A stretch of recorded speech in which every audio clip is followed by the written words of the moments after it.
Welcome back, everyone, to Lanterns of London, episode 8. We left our adventurers on their way to the former house of Mr. Hilary Wright, the owner of the Whitechapel Matchbox Company.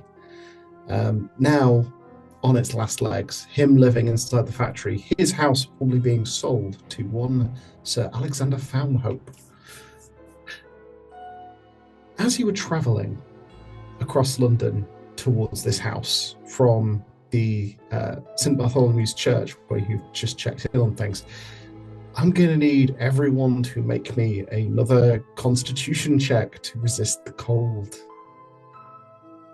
Do I get a bonus because I'm still carrying the dog? Skippy dip. You do get a bonus because you're carrying Skip. I believe... should you get a bonus because you have resistance exposure, I think? I do, but I just rolled the lowest I could possibly roll. What is it? Con roll, was it? It's a con roll. Oh, for God's sake. Yeah. Even with the bonus of the dog. 2 success levels for Tristan. 1 for me. Apologies. I am clicking away and we'll be with you shortly. We are having slight tech issues again. That's okay. I'll get to that in a moment. But Tristan, you're doing fine atop the horse now. The tea's warmed you up.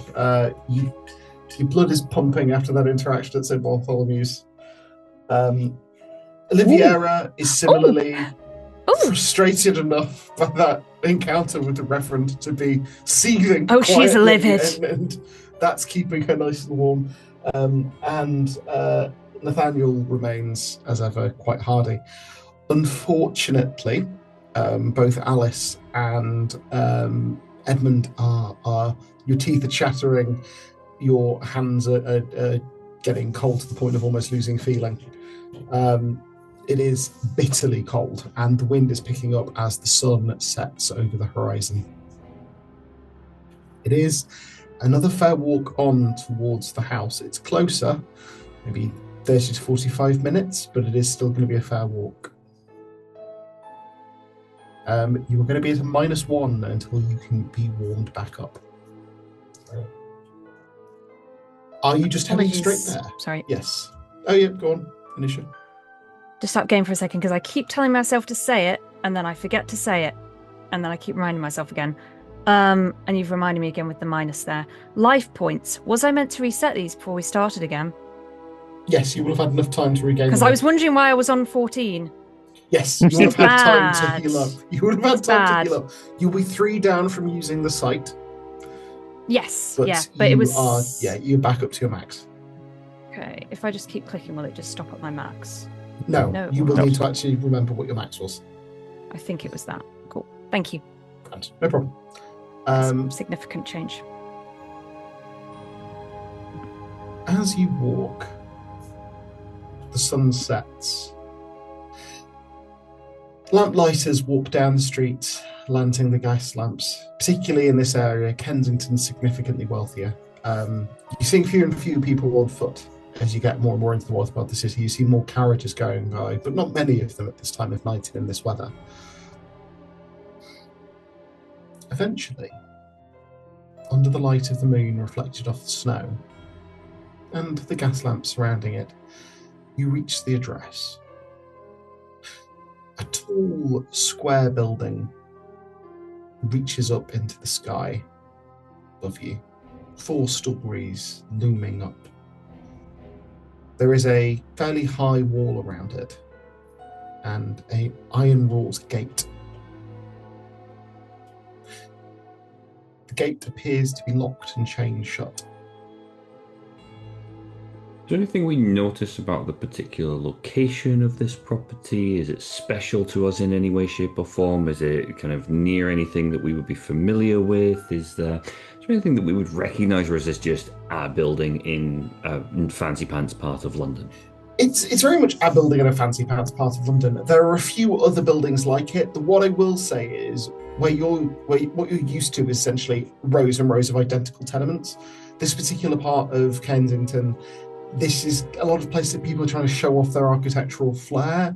So there's that thing of a lot of the buildings nearby are sort of wildly different from each other. You've got different forms of architecture, different forms of expression. There's a degree of one-upmanship. This is by no means the most standout building in the area. It's just the one that you've been directed to. Its shape being square is perhaps a little bit unusual. More of them are sort of lengthy, or you've seen quite a few sort of rows of townhouses. This is a more expensive building than some of the ones you've crossed past to get here, certainly. But you're into the region where more and more buildings are dwarfing this one. Understood. Again, looking at the building, so I jump in, is there anything that I notice kind of signs of life, signs of people coming and going, footprints in the snow, etc., etc.? Make me a perception notice check. I will give you something regardless because some of those answers are obvious, but just to get a sense. Yep. But that's just to illustrate that's the sort of thing I'm looking for. Yeah, absolutely. Ooh, 3 levels of success. On 3 levels of success, you can't see. The snow isn't disturbed, and the snow's fallen over the length of the last week. You haven't seen. There's no lights on in the building. It's completely dark. What you do spot in the moonlight and the lamplight is the building's entirely dark, but you can't see the backs of curtains where you think that you would if the light was shining on the building, implying that the curtains aren't even drawn, which is unusual. In a house with staff, the curtains being left open in the night so that people could conceivably see in is unusual. It looks completely empty. I would share those observations with everybody. Yeah, just to check for context. Is this one of these situations where people would have multiple homes and they would not necessarily be staying in this one, or maybe just the staff would be there, or like is it normal for a house like this to be in the state it currently is? So, from what you know from the conversation you had last time with Mr. Wright, this house wasn't being occupied other than by sort of a skeleton staff until. Okay, right. Because he wasn't intending to live in it. He's literally kept it for reasons unknown. Yeah. That said, you could get times when like the family would be away from a house like this, but you would expect there to be a presence of staff on site. Yeah. You would expect things like the curtains being closed. You probably expect to have fires being lit just to keep the house in well maintained, making sure everything remained warm and dry so there wasn't any damage to plumbing and the like. Particularly in weather like this. What time of day are we at? The sun has set about, I'd say, an hour ago, so it's probably around sort of 7 o'clock. It's dark, and the streets are getting quite quiet at this time, with the weather the way it is. It's starting to snow quite heavily again as well. Can I ask a seemingly random... Apologies if you want to go ahead first. Alice, Alice first, and then I'll come to you, Anish. Yeah, of course. Me? Yeah, I thought you were saying something. No. Oh, sorry. Then that Anisha, please go ahead. Unless someone else was saying something, I missed it. Cool. Okay. When would places like flower stalls or shops be open? Usually until about 6 to 8 p.m, depending on the business. Okay, and when would they open up again in the morning? Probably about 9 a.m. Okay, thank you. I'll bank that.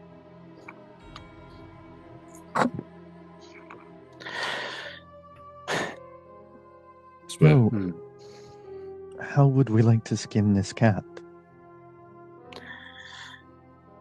Well, I don't think it would be very expedient for us all to vault over. Does anyone know how to pick a lock?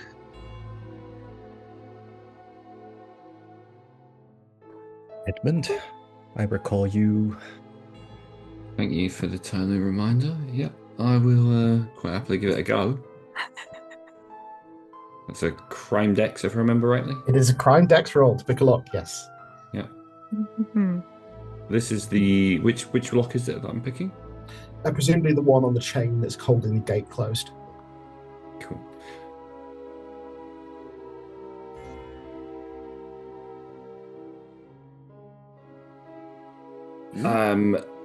So he fumbles about at the lock for a little while. It takes him a little bit longer because his hands are starting to go a little bit numb. With a few curses and grumbles, he then breathes on his hands, gives it another shot, and manages to get 3 levels of success to unlock the gate.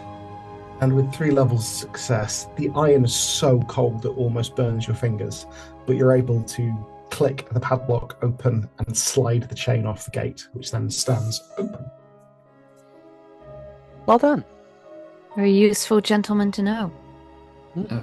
Thank Just you. I like to think I have other redeeming qualities of other course. than my criminality. However, thank you very much. Let's not tarry about in the street to be seen. Yep. Indeed. True and fair. And we enter. Mhm. Excellent. As we enter, there is a wall around the property that we are now on the inside perimeter of. Yes. Correct? Correct. And previous to this, I had been able to look through the crack in the gate to see in. Yes, you had. That's how I worked out that there weren't footprints on the snow. Correct. Cool. I'm going to close the gate behind us and indicate that we go around the perimeter and not walk directly to the house so that if someone else decides to have a nosy in, they won't see the footprints. Very clever. You're able to Smart do move. that. You're able to go around the edge of the gardens. The gardens are clearly, at one point, very beautiful. The sort of banks of what you assumed during warmer parts of the year would have had flowers, large sort of bushes that have clearly at some point been quite ornamentally shaped and maintained, and large green lawns, all of which have been allowed to sort of go fallow over the last 6 months and grow quite long. And the bushes have lost their shapes. The grass is bent under the weight of snow, but has grown quite long. As you go around the side of the house, again, you can see all the windows remain dark. How are you intending to get inside? So, from my point of view, we've got the map for the interior of the property, and when we talked to I want to say Margaret, is that correct? Yep. Yeah, when we talked to Margaret, she mentioned both the coal chute and one of the relevant windows. So those would be the first 2 places I would want to go to and check. So she mentioned that there were windows as a way of getting in. The coal chute, she specifically mentioned, you go round the side or around the left-hand side of the house from the entrance, and you can see, it's very difficult to spot in the snow, but I'll let you keep your 3 levels of success on your notice roll from before. There is a metal chute that can be pulled out. It's quite thin. You think the more broad-shouldered of you would struggle to get through. Nathaniel would struggle to get through, certainly. But you think maybe you could get through, Edmund, maybe Alice. Okay. Okay. On that, I'll do it in character.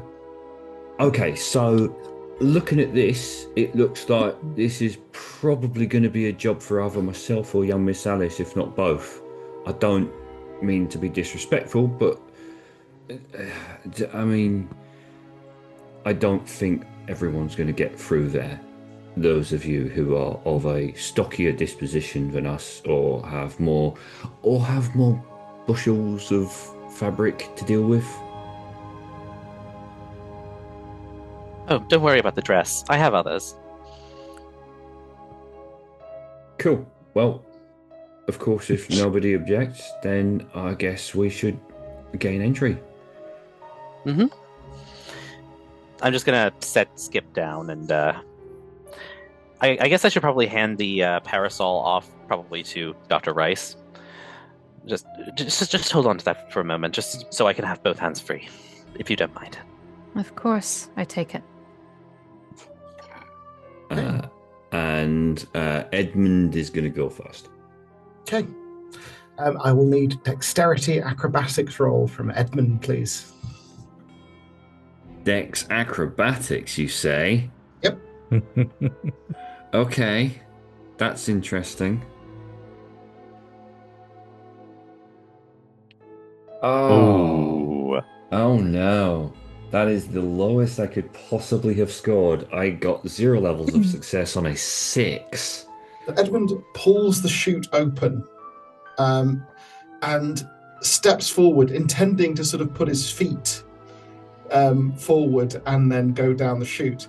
At which point he, in the snow, doesn't see a large sort of stone, like ornamental stones around the edges of the flower beds, trips over one and just disappears down the chute head first. There is the loud sound of him crashing into coal at the bottom and a shout of piss and bones as he careens down. And once again, as with first episode, falls on his ass. Yeah. Poof of like soot and dust just comes out into the air and then slowly settles on the snow. Most episodes. If I may, I'm going to do the same. I'm assuming I'll also need an acrobatics dex roll, and just to flex, I'm going to use a drama point for it.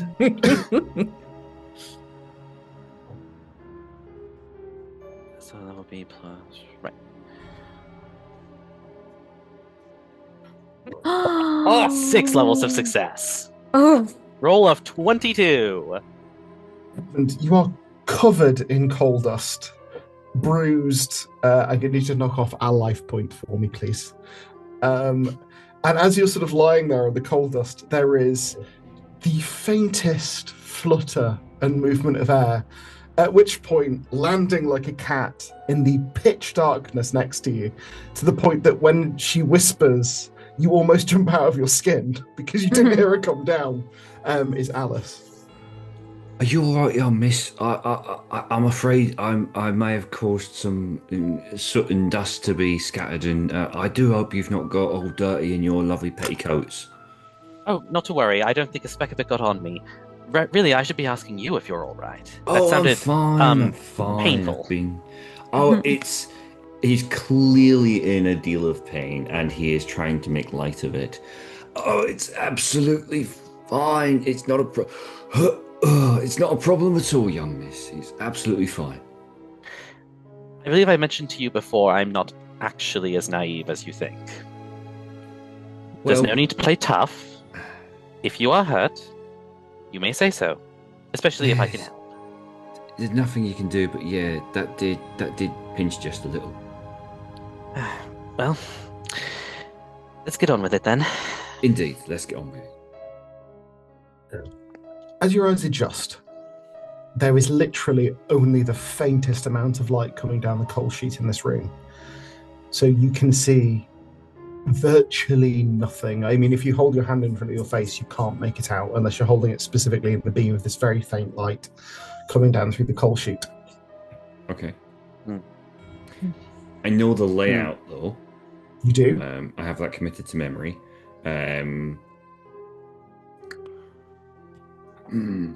So you know there should be a door in the middle of the wall opposite the chute to get into the boiler room. Mm-hmm. Okay, before I do anything, excuse me, young Miss Alice. Yes? I'm about to flail around with my hands trying to find the other side of the room. I don't know where you are exactly, but I would hate to inadvertently touch something I shouldn't, so I'm just wanting to do a respectful thing of calling out. I'm about to wave my hands in front of me, so... I shall take a few steps back. Move to one side. And with that being said, he then basically does this until he finds the door. You're able to find the door. It takes a couple seconds of fumbling to find the door handle, but you're able to open it into another pitch dark room. Okay. Again, I would posit that with my photographic memory, I would know exactly where I'm going from here, and assuming that there are no issues, I would be able to indicate to Miss Alice to simply follow my voice, and she would be able to navigate that by kind of following along. Yep. Yeah. You're able to navigate across the boiler room to the opposite door, which leads into a long corridor leading up to the stairs to the first floor. You can see them in the faintest light coming from the windows, you assume. So you're able to stumble across the corridor. As you're walking through, I'm assuming it is still Edmund going first? Mm-hmm. I'm going to need you to make me a dexterity acrobatics roll again, please. Okay. Fingers crossed this goes better than the last time. 1 level of success on a 9. Marginally. You slip on something wet and nearly trip over something lying in the corridor as you're moving down it. You manage to place down a hand to catch yourself, and it comes away wet with something slightly viscous. Warm or cold? Cold.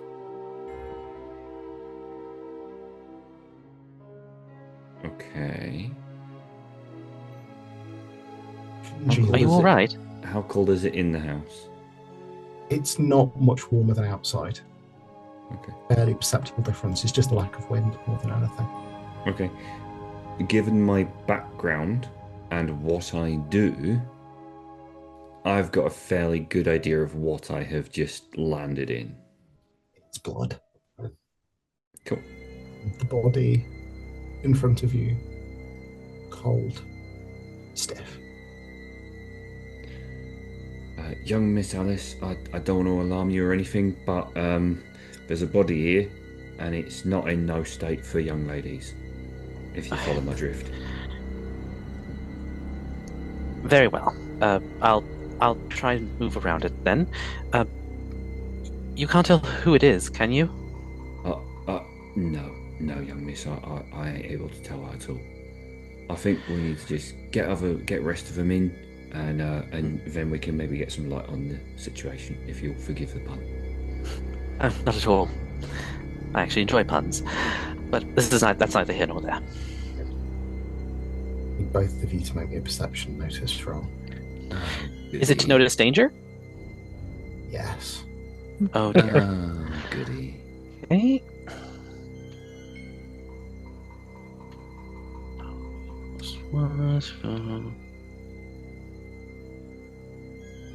One level of success. 3 levels. Wow. Of success. Nicely done. On 1 level of success, Alice, you think on the very edge of your hearing, you can hear the sounds of whispers. Edmund, on 3 levels of success, somewhere in the distance, you hear Caleb? Edmund? Edmund? Son? Are you there?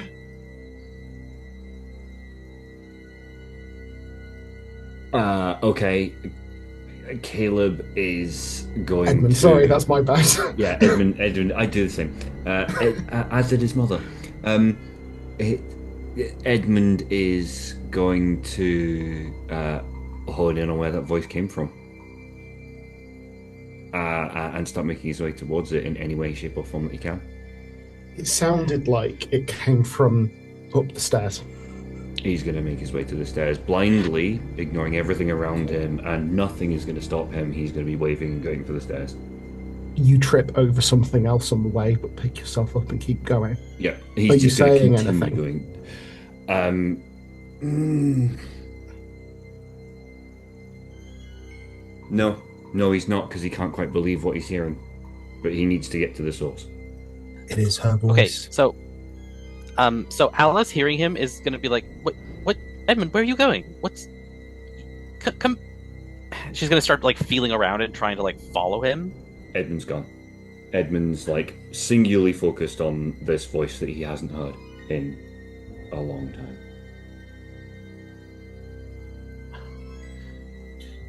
You'll hear him like clattering away. He's not being stealthy about it. You will hear him like clumsily stampeding like a small bull through a very delicate china shop through the property. Okay. I realize that's he's not going the to best hear thing for me to do, yeah. but that's very much what Edmund would do. Oh yeah. Alice is obviously, you can't see it, but she's kind of like looking between like where you are and where the others, like towards the back. And behind Edmund, you hear actually no, hang on. It's like after a moment, you just hear "fuck," and then she's going to go and try and find the others and let them in. Okay, so you're going after him up the stairs. Well, no, she's going to find like a way to let the others in, because she's like, I don't know if I can deal with this alone. Literally, you are currently in the cellar. You've gone down the coal chute, so I thought you said we went up to the first floor, so I thought you were heading towards that. You were going down the corridor up to the stairs to the first floor. You haven't got there yet. That's where he's gone. Oh, okay. So, but I had warned you about the body. Yeah. Right. Okay. In that case, she is still going to curse, but she is going to go after you. Outside, I would like perception notice rolls from each of you. A rare 2 success levels from Tristan. You.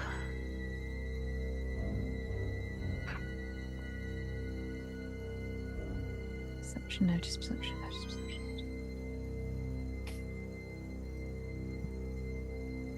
Oh. 4 levels of success, that's 15. I'm sorry, I've lost my character sheet. I'm working on it. It's alright, I'll get to you in a second. Tristan, as you're stood in the snow, waiting for some form of egress to be provided, you hear the sound of shattering glass above you. You look up to see no damage to any windows. And then behind you, you hear a sharp, sickening crack of impact. You can look behind you.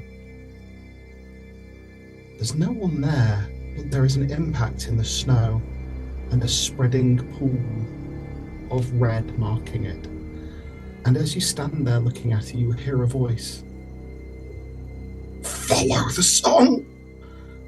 Catherine! Oliviera, you're looking at the windows of the house, waiting for an opportunity to be let in. And then you see someone stood at the window looking down at you. Your blood runs cold as you look into the face of your childhood nanny, looking out at you from the windows of the house. Nathaniel, you can't see anything, but you can smell as clearly as you last did. The last day you saw your father, the smell of gunpowder, smoke, blood, and burning human flesh.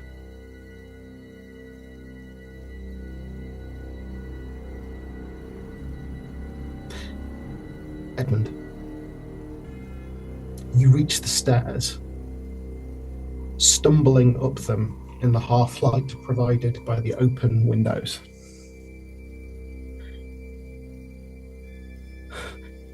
Desmond, it's so cold, please. Please, love. Can I tell where that's coming from? Make me a perception notice check.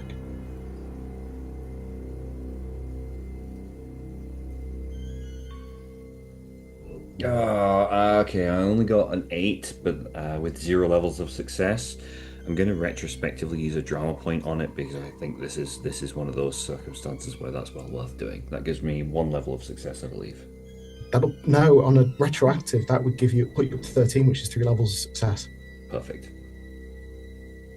You realise it's coming from a door that, from your perspective, is on your right. It's on the left as you enter through the grand doors at the big front of the house. Okay. There's a grand piano in this large entranceway, and from here you can see all the way up to the ceiling so far above you. Hollow space for the stairs to corkscrew up the inside of this large building. You stumble towards this open panel into what looks like a large, well-appointed dining room. And at the other end of this room you can see a figure. She's wearing a heavy dress, one you remember, faded red. In the dark, you can barely see her, but you can see a beam of moonlight through the windows catching her face. It looks so pale, but it is her. Edward,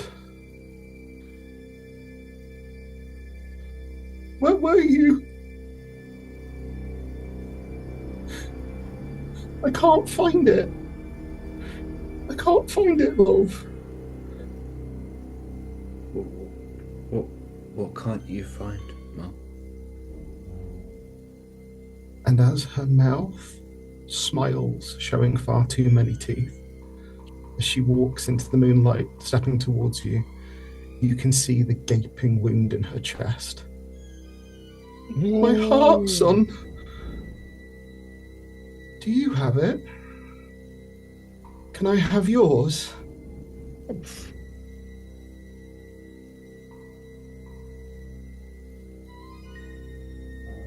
You see her fingers, too long and too sharp in the moonlight.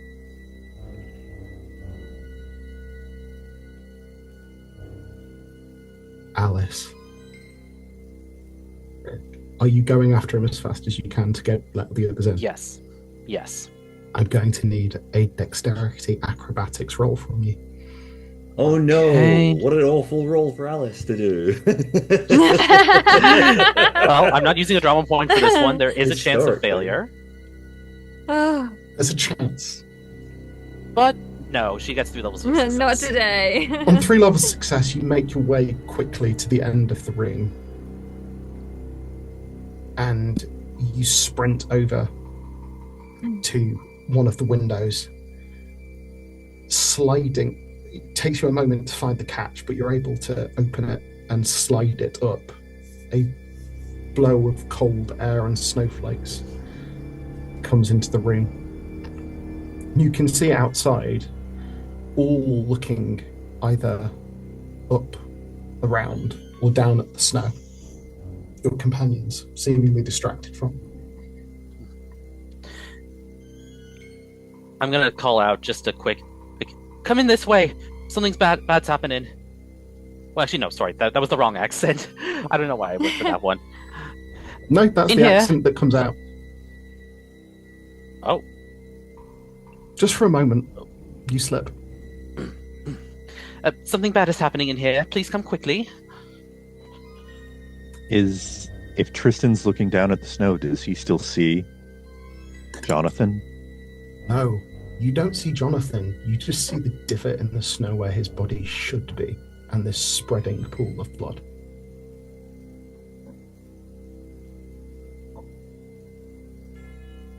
Why still?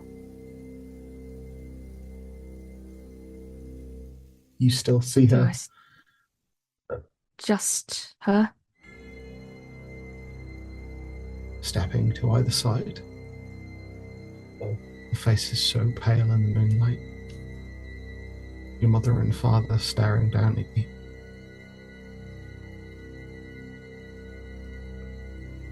They start to smile. There are too many teeth.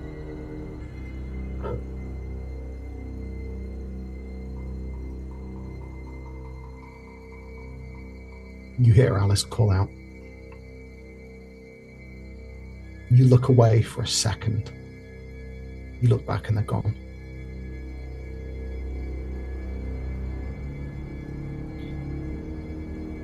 I'm going to need everyone in the party to make a willpower check. This is a fear test. Oh, okay. So I should You have, I have nerves of steel. I'm immune to fear. apart from supernatural fear, in which case you have a +4 on the roll, but you are not entirely immune. Okay. So this is What was it? Willpower plus, or just willpower?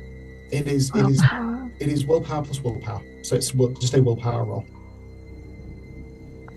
I don't have to add anything because it's +4.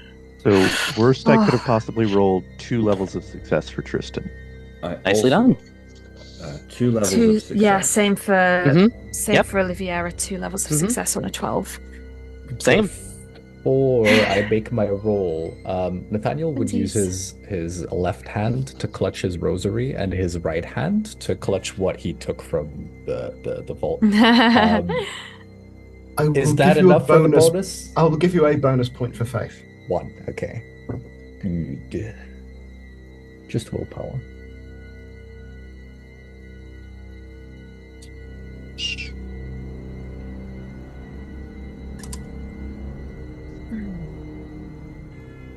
On 5 levels success for Nathaniel. Sorry, Rosary. 5. Look, I put all of my skill points into perception and into willpower. Damn. The Sorry. metal of the gun feels cold in your hand. The rosary feels warm. Warm as your body heat.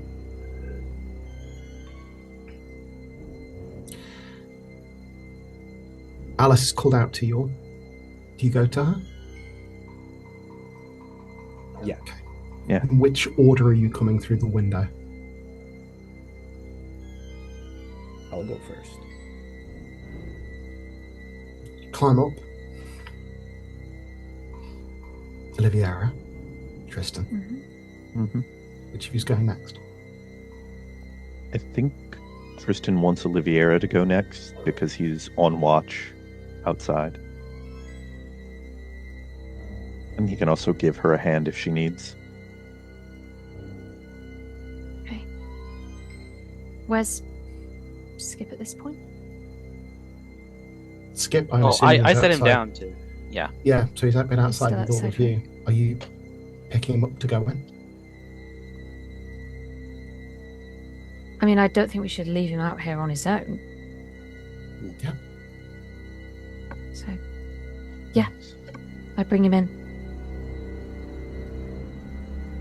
As you step inside and put the Skip down, the window slides down forcefully and slams shut. So I Tristan's still still- outside. No, Oh. sorry. After Tristan steps in. Oh, okay, cool. Yeah. We'll worry about that later. Come. I think Edmund might be in trouble. Edmund.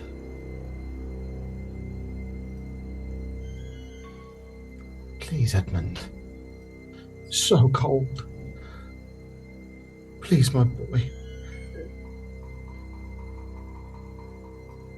Edmund's going to put his hand inside his coat and hold on to something, pull it out and just hold it behind his back.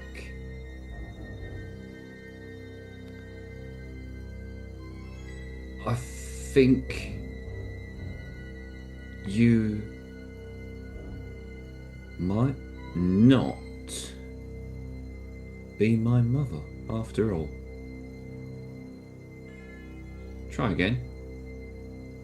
Is there any way to speak to your dear old mum? and you can see the hand coming back towards the shoulder. Cool. At this point, I would hold up my palm. You lift up your palm, and the small metallic sphere in it, concertinas open, and a small sycamore-like wings start to spin. This small vial zips out towards this creature and explodes into a bright flash of light. For a briefest of moments, you can see a pallid, thin creature wearing the image of your mother revealed by this flash. It hisses and covers its eyes, stumbling back. And at that point... Can I roll occultism something to see if I recognize what it might be? I know it's an outside shot, but... You absolutely can roll me an occultism check with intelligence. Okay. And after that, everyone will be rolling the initiative. I've added a drama point to that. That's 22 6 levels of success. You do know what these are. What this is. Your mother told you a story of them once. So very long ago, a story that her mother had told her, and her mother before her, back and back. The reason you were never to touch spirit board, go to a seance, the worst possible thing you could call through, a mimic. Something that will wear the skin of your loved ones to make you vulnerable, to make you believe something you shouldn't, to expose your neck to something that would drink deeply from you. Cool. Everyone needs to roll me initiative. Understood. That is in the combat tab. Rolling it now. Oh boy. I got a 9. I also got a 9. Ooh. Oh, I love this. Got an 8. Alice, One what second. did you get? She rolled a natural 10, which combined with everything else means she has a full-on 20. Oh, as does Tristan. Oof. While we work out initiative order and everything like that, Xander, question for you, which I appreciate is probably the worst time to ask you this, but is there anything I know about this particular enemy that, given kind of that I remember that so well and the story that my mother told me, is there anything I know about how to defend or defeat them? They thrive in darkness, and they despise the light. Oh, okay, that's convenient. And what's more, they can't abide anything holy. Very decent.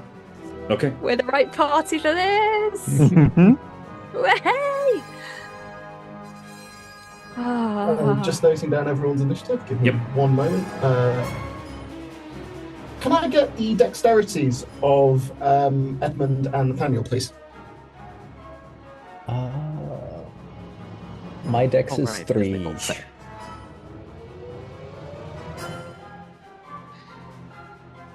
Can I get the same from Edmund, please? From Edmund, sorry. This was your dex. Yes, apologies. Dexterity is 4. Then you'll be going first. Okay. I'm so glad I looked up exorcism psalms before this session. Oh my. Oh.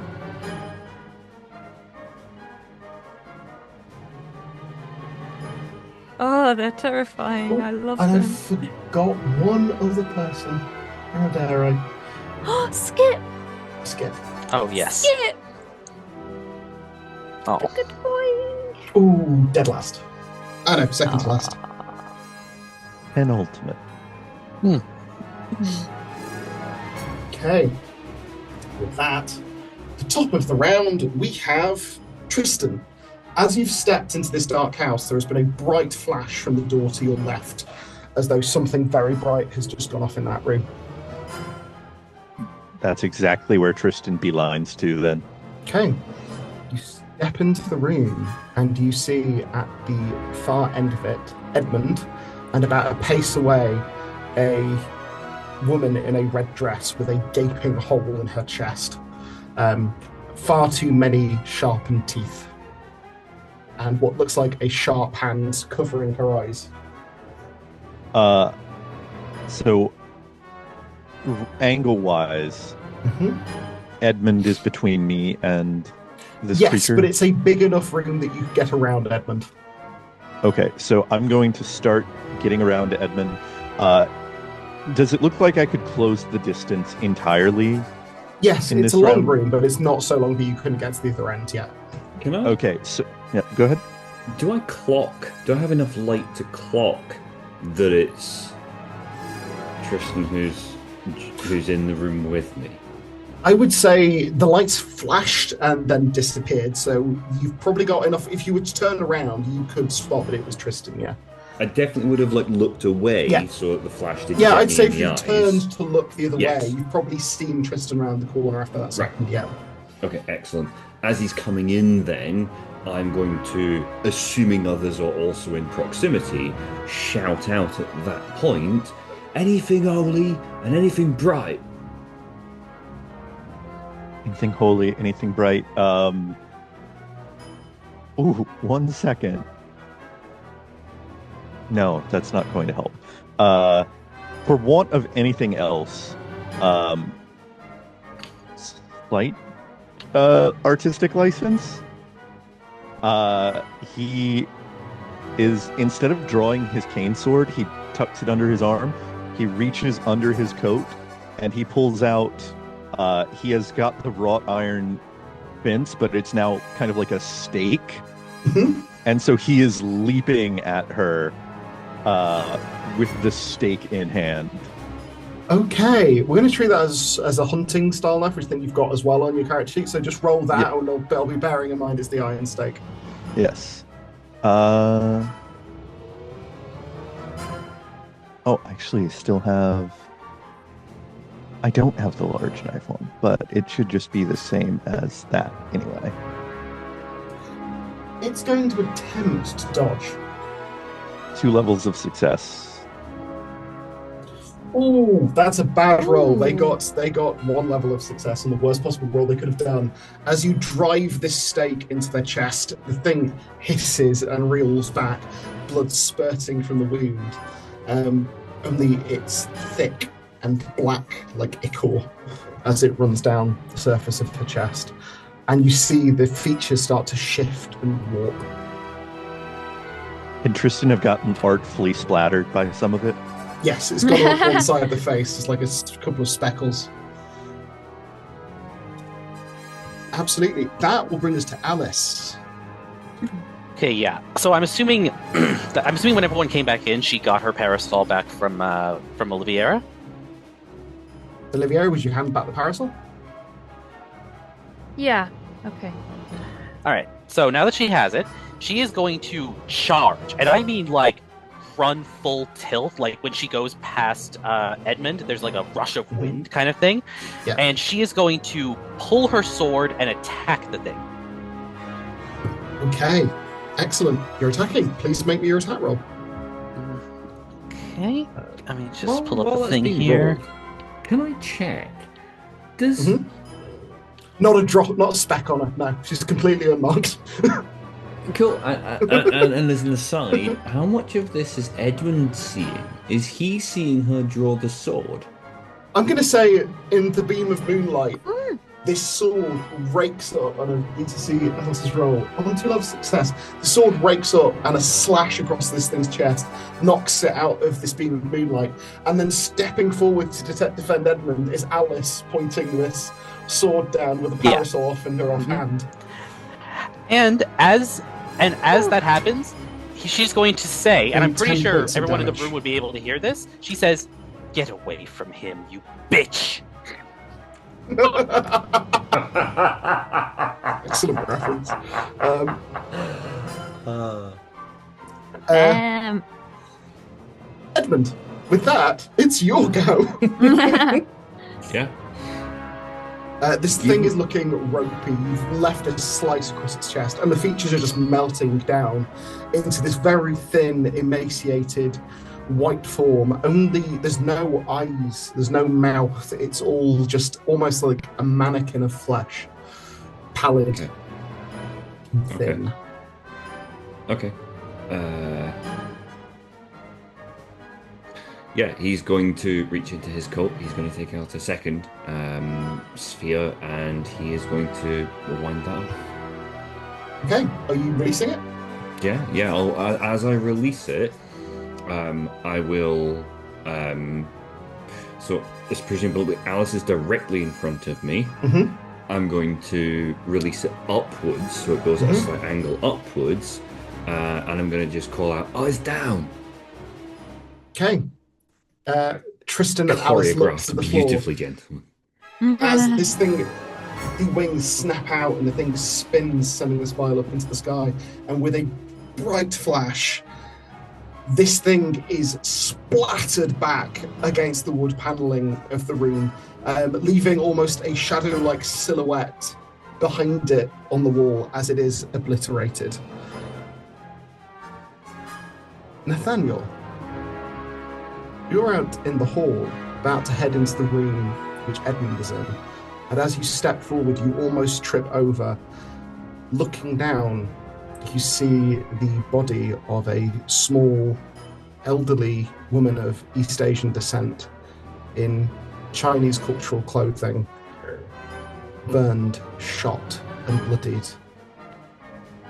Eyes snap open to look at you. What would you like to do?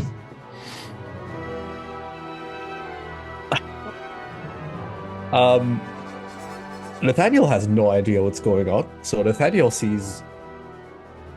Would Nathaniel have heard my call out around holy and light? Yes. I made the point of... I just want to be clear on that. Yeah. I haven't seen any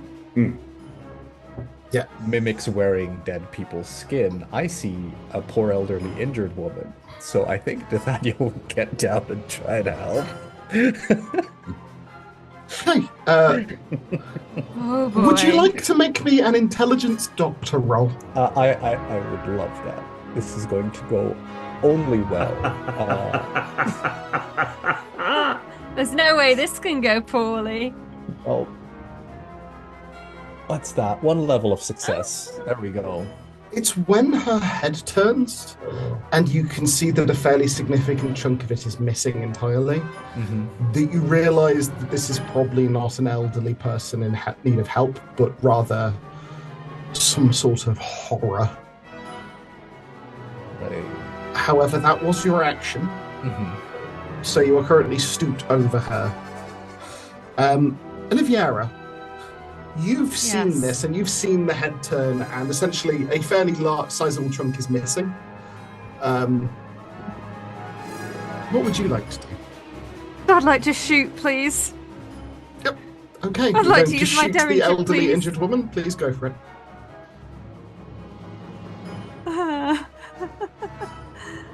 I mean, I've gathered by this point that that's not what's Yes. going on, right? That's Cool. reasonable. Yeah. Yeah. Right. I just like to guilt you emotionally because it's funny for me. No, it's fine.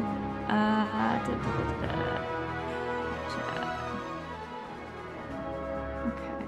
So I just click button, yeah? Yes. Cool.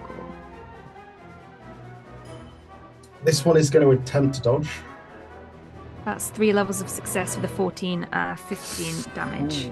That is a 19 on the dodge. As this thing's about to rear back and slash at Nathaniel, your derringer snaps out of your sleeve and into your hand. As you fire, this thing moves with inhuman speed and is suddenly clinging onto the wall about 10 feet above you, looking down, hissing. The head has turned 180 degrees to look down at you. That's going to bring us to... Well, it would bring us to the first monster, but they're currently staying. So, Skip is going to... Tiny hero that he is. Go on, Skip. Oh, Sick him, boy. what a First good of all, boy. I need to make If Skip is not something holy, I don't want to play this game anymore. Oh.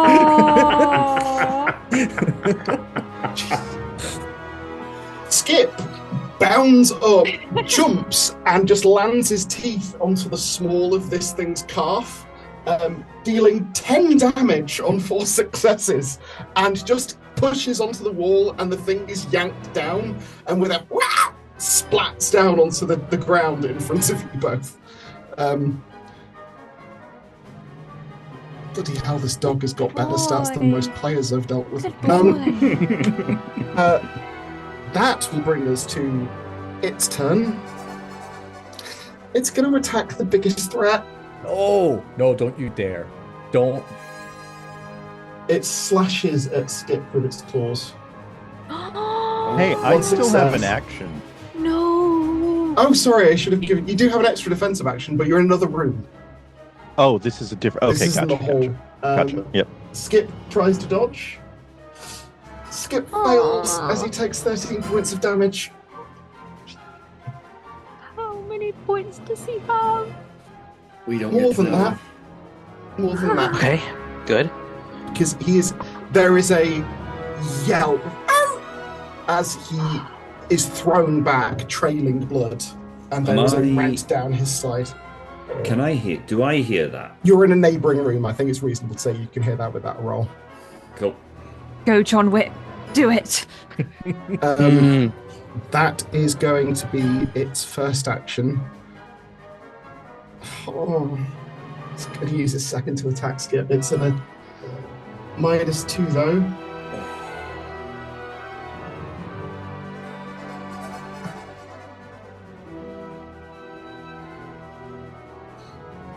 Does a further 16 points of damage on 4 levels of success.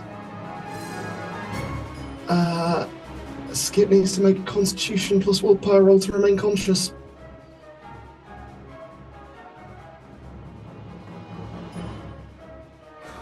Skip slides with another slash, but manages to hobble back up onto his feet and just...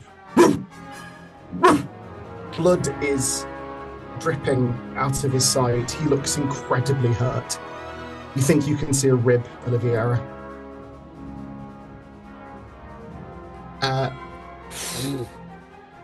That will bring us to top of the round with Tristan. I have a thing in mind. Mm-hmm. It is somewhat brutal. So Go for it. If we run this through and people want to rewind and do something else, please. First action, Tristan would like to grab hold of this creature by... I'm assuming they've got hair. So, to be clear, the one in the room with you is dead. Oh, That flash destroyed it. Oh, okay. Then It's literally been splattered up the wall. okay. So then, hearing the sound of Skip, Tristan is going to vault back out towards whatever's happening now. Yeah, you're able to sprint back round the corner. You get to there. You can see Skip is wobbling on his legs between Oliviera and Nathaniel and this creature, and has massive rents, claw marks down his side. Can I close the distance on this one, or You can far get to for- there, yeah, with that action. Okay. I'll say, because it's around the same distance you had to get to inside. then I'm going to say that he, after having seen, you know what? I'm actually going to do the same thing. No, he drops the iron spike and he'll like vault over towards this creature with the cane sword drawn. Mm-hmm. So that is a 16, so 4 success levels. It's going to attempt to parry. It does not succeed. So dealing 16 points of damage, it is looking ropey as you just, again, slash into its side and blood gout. This black ichor just gouts down and this form melts back into the sort of white, emaciated mannequin type form. Being that, he's going to press the attack with his second action. Okay, that's at a -2. Yep. They are back up to their full level of action, so they're going to use a second dodge. Then I think they're probably going to dodge, because I have 1 success level. Yeah. Yep. Yeah, unfortunately, this second attack, it just bends at the knees and your sword passes over it, and it just leans forward. And you get the sense it's almost trying to hiss at you, but there's no mouth for the sound to come out of. Is anyone else technically ganging up on this one? Not at the moment. Skip got knocked back. That's right. And is currently not able to, because Skip is not quite incapacitated, but barely conscious. Yep. That, however, is going to bring us to Alice. Mm-hmm. So, I have a question. With the way this room is, do I have like a line of sight on what's happening, or would I have No, you would need to go back out and around. Okay, well, just to be on the safe side, she's going to sheath her sword, pick up the thing that Tristan dropped, and also run to, see the thing. Yeah. Okay, just trying to figure out how this would work. So from where I'm standing in the doorway, he's directly in front of it? Tristan is now in combat with it, yes. Okay, I'll go around him then. Okay, so she's going to take a skewer kind of thing?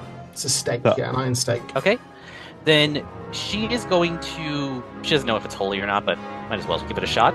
She's going to loop around him and try to stab it in the neck with the skewer. Okay, that's going to be the equivalent of a large knife. So if you want to, do you have something equivalent to that? No, I just have my parasol and sword. I think it's 3x strength. Yeah, 3x strength. Okay. So just create another line for iron stake and put in 3 times strength. Okay, iron stake. Where's the damage on this? It just says maneuver base damage. Oh, there it is. Okay.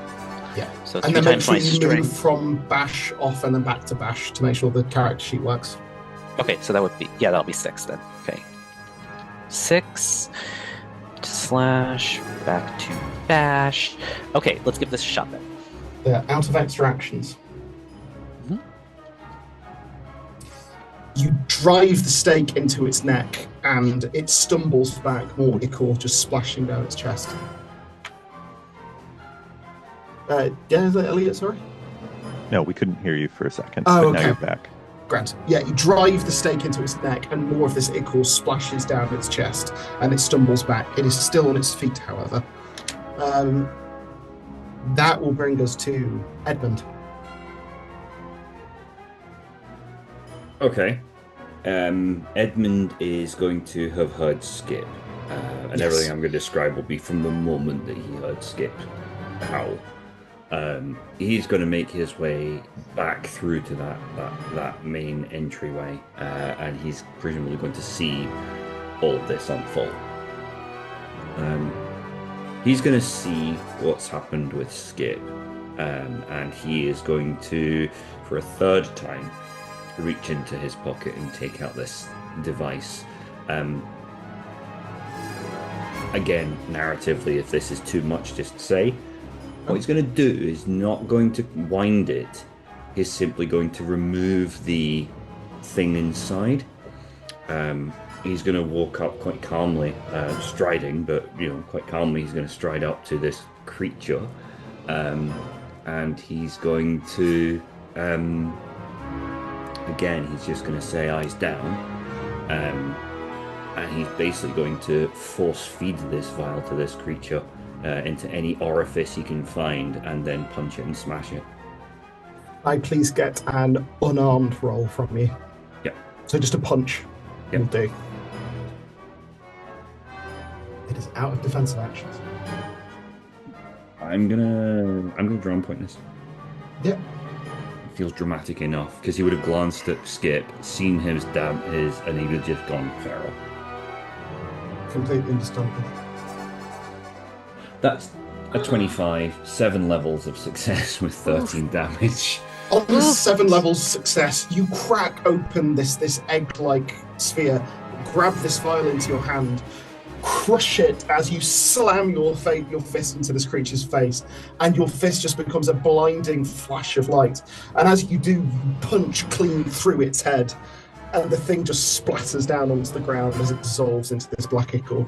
You open your hand to see small shards of glass buried in it, and you take 1 point of damage. Yep. But with that, there is a beat. The second. And the house is silent. Skip stumbles to the side slightly and then falls onto his side. Yeah, I'm immediately at Skip's side. Wrapping him up, checking him, and turning to Oliviera, and just screaming, "Do something!" I do something. I try and heal him. Could you please make me Yes, I can. a intelligence doctor roll? Meanwhile, Edmund is just kind of consoling Skip and just like talking to him constantly really softly. He's sort of just nuzzling into your hand and licking at it slightly.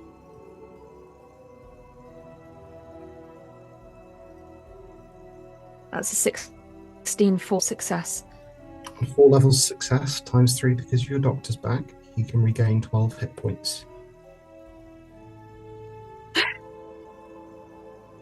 You manage to sort of bandage and clean and bandage the wounds. I'm kind of talking to him and petting him as I go along, just reassuring him. He manages to get his legs under him. He shifts slightly in his fur, but he sort of stands and Did then well, sort of little one. puts his knees up on yours and licks you, Oliviera. Aww. He's Bless. looking significantly better. Oliviera feels a slight chill as Tristan's hand touches her shoulder. And if she looks up, she can see the strange gray-blue eyes. And in just a very, hoarse voice, "Light." I take out the electric lamp. He will take it from you if you allow it. Sure. I allow it. He takes it, he turns it on. Red light floods this room. This is the atrium of this beautiful house. You can see the black Icarus remains. No body parts, no flesh. Just this sickly black liquid splattered across the wall and floor of this room. And blood and Skip.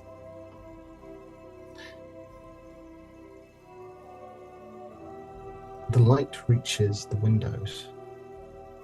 I would like everyone to make me a perception notice roll. Danger? I'll say yes.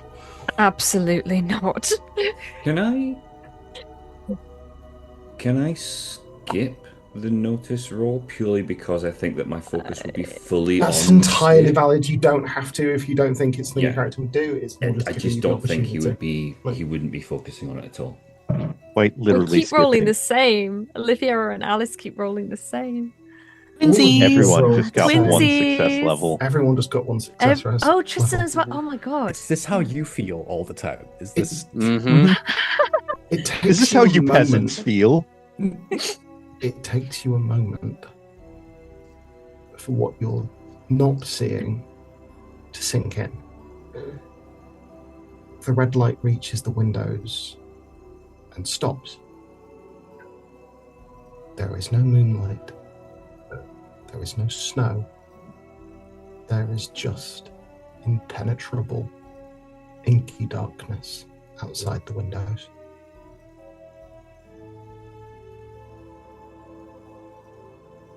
this is not over?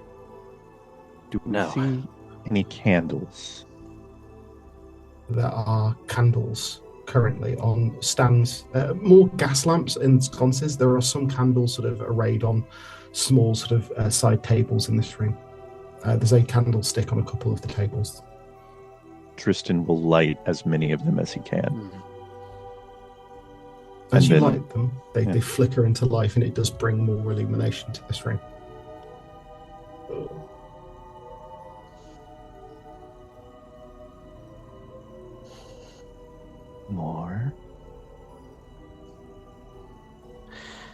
Most likely.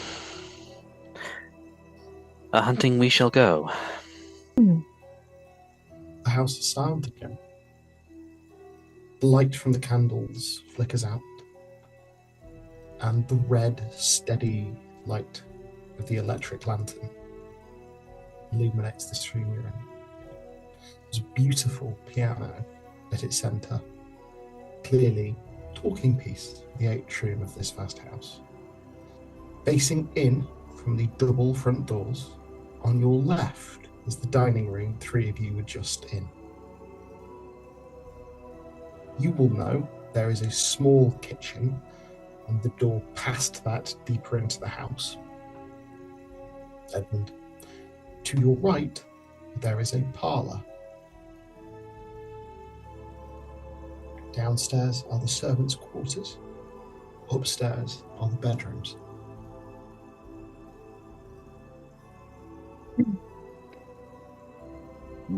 Okay. Well, I don't know about anyone else, but that was more than I bargained for.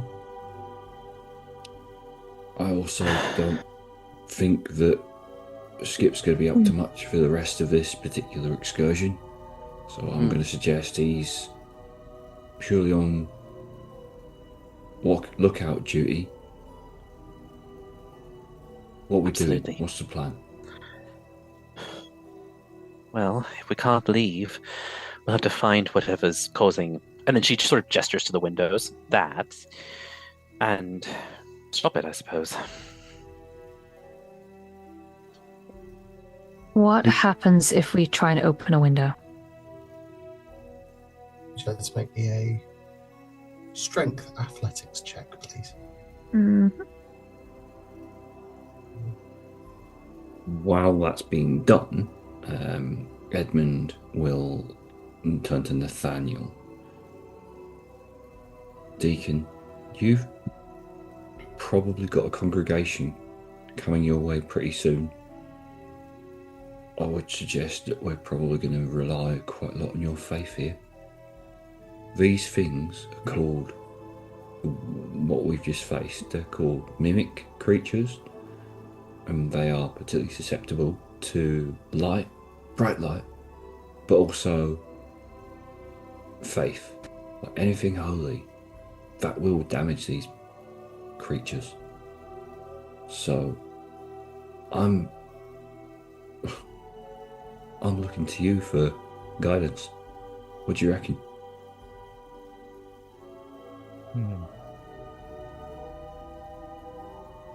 Well, if there's more of them, we need to find them. Give them the same treatment we gave these two.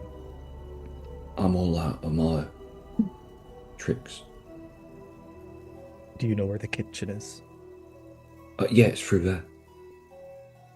Clarify, there is a small kitchen through there. There is the large kitchen downstairs. That's basically the place the dumbwaiter comes up to for the dining room is on this floor.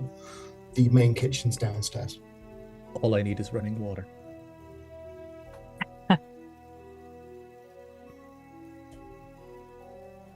They would have that in the small kitchen upstairs and on the yeah, okay. I'll intimate as much to Deacon Wolf. Oliviera. Yeah. Pull the latch. 12, 2 levels. Pull the latch back and you heave. It doesn't budge. Not a... Doesn't even rattle. It's like trying to shift stone.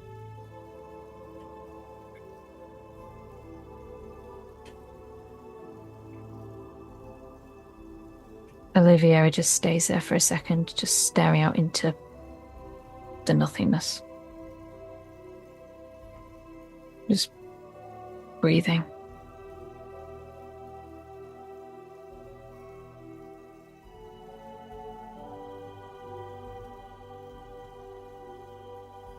Seeing this, Alice is going to kind of move up and just... Are you all right? Can't leave. Not until we take care of what's here, I suppose. Oh.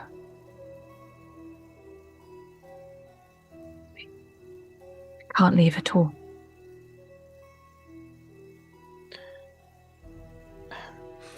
No, I understand, but what I mean is, whatever's here, whatever's keeping us here, we need to find it and dispose of it. Then we'll be able to leave.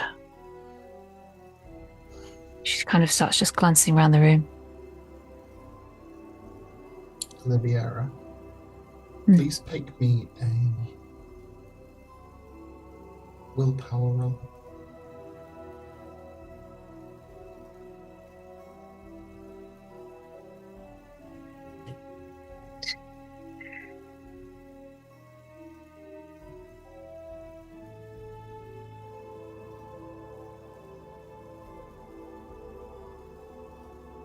Straight willpower, yeah? Straight willpower. 14, 3 levels. 14 for 3 levels of success. You hear in your ear, as clear as the day you heard it when you were a child. You take her, you take your sister, and you run. You don't stop. You do not stop running until your legs give out. Do you understand? And then it's gone.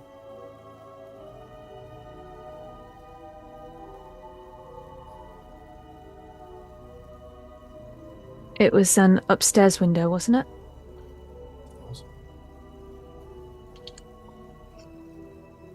I'd like to start heading towards where that is, if I can figure it out. If not, I'd like to look at the plan and try and figure it out from that. If Edmund is willing to show me if he still has it. He's rolled back. Yeah, sure, of course. I've got it. There you go. Is that all right? Thank you. Yeah, I mean, well, I walk towards Tristan because he's the one holding the light at the moment. I walk towards them both. Yeah, and I would indicate towards the piano as being a thing that it would logically make sense to lay this down on. Yeah, so, I mean, I've got it pretty much memorised up in my noggin, but there you go. Is there a particular route I can see up to where? You think, yes, going up the stairs in this room, this grand staircase that corkscrews around the building up to the next landing, at least from here. Looking at it, you would think that what you were looking at was a guest bedroom on the next floor.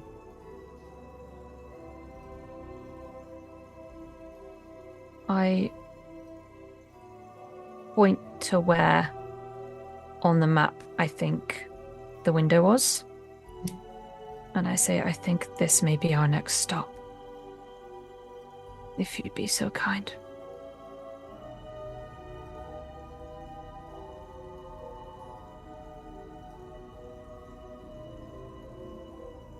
Does anyone wish to accompany me?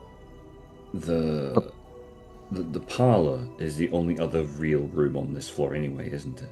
Parlour, the small kitchen. Yeah. Yeah. There's a study between... there's a... on the ground floor, there's a storage room between the two. Okay. I don't want to contradict you, Dr. Rice, but what I would think is that is it worth... I mean, we've already dealt with a couple of things on this floor. Is it worth just doing the last couple of rooms and then we can make that the first room we do on the next floor? Sure. All right. Well, Deacon, the little kind of kitchen area is through there. Mm-hmm. And I kind of point. I'll do what I must. Maybe for the sake of nobody being alone, can someone come with me? I was just going to say a sign. Yeah. In the meantime, Tristan wordlessly comes with me. In the meantime, Edmund, can you make torches from furniture legs or anything you can find? Cloth, spirits. Oh, that's a good idea. Yeah, of course. Yeah. Don't light them yet. The candles went out before, right? No. Oh, They're still there. They're still flickering. Don't light them quite yet. I'll be right back. Of course. Tristan hands Edmund the lantern and takes one of the candles with him when he goes. I'm going to use the lantern to look around the room to see if there's anything that's immediately obvious, like a drinks globe, for example, or something where they'd have their drinks cabinet or something. You think that you'd probably find something like that in the parlour, if you were to find it. Are you heading through to there? Not yet. I'm going to have a quick look around. So there's a piano. Presumably there's a piano stool there as well. Yes. I'm going to look at that. With some elbow grease, you think you could probably prise the legs off that? Yeah. Cool. I'm gonna go ahead and try and do that. Yeah. I'm going to say strength athletics for me. Oh God. Hold on to your hats. Strength athletics. That is one level of success. One level of success. It takes a little bit of working back and forth, but you're able to snap them clean. Perfect. Yeah,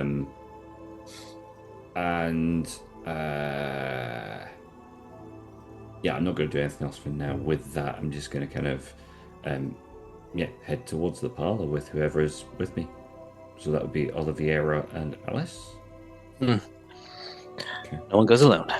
I would, as we head over, I would call after Nathaniel and Tristan and just say, "We're going to the parlour, just so you know. Be safe. Always." And then head to the parlour. Although Tristan and Nathaniel first. You head through the dining room, and there is still this splatter of ichor up against one wall, still leaving this silhouette of a thin, emaciated, clawed figure behind. There is a large door set into the wood panelling at the back of this room. Through there is to the kitchen. You're opening it? Yeah. You open it and reveal a small kitchen. There is a dumbwaiter that appears to have a large crank set into it that leads down to the floor below. There is a large sink with a pipe tap over it. A large kitchen island. There's no real large stove or anything in here. There looks to be a small sort of heating drawers with a small sort of place for coals to be placed underneath. But this is clearly more for where the food is stored with the intention of serving it in the neighbouring dining room. It's meant to be prepared downstairs. Nathaniel would fill up the sink and attempt to make holy water. Just make me a willpower roll. You may add your bonus for faith. Yes. That is a +5 here, I believe.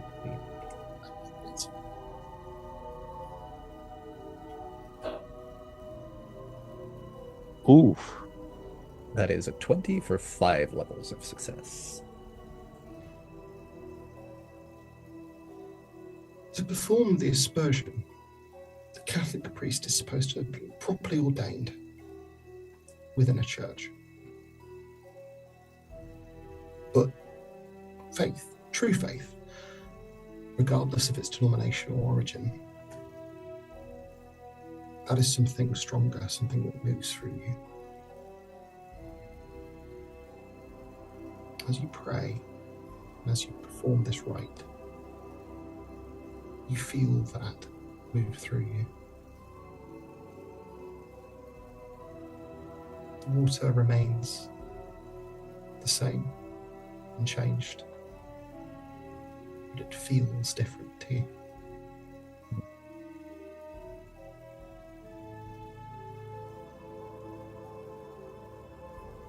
Okay. In this kitchen, are there any pots, pans, cups, something to easily transport the water with? There looks to be a collection of empty wine bottles along one wall, clearly not yet cleared out from there. Okay. They look dusty and like they've been there a long time. If you turn to start gathering the wine bottles, you find Tristan on one knee with his head bowed, holding out his sword. Oh.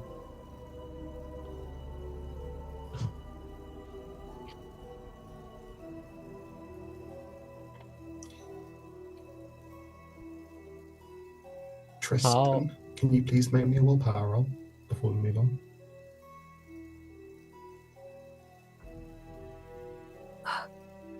I'm going to do this with a drama point. Hell yeah. 21 for 6 levels of success. Hear a woman's voice, clear. She's speaking a language that you understand, though the words themselves don't make sense to your ear, Tristan, but you can understand as clear as anything what she's saying. Kneel for me, Sir Knight.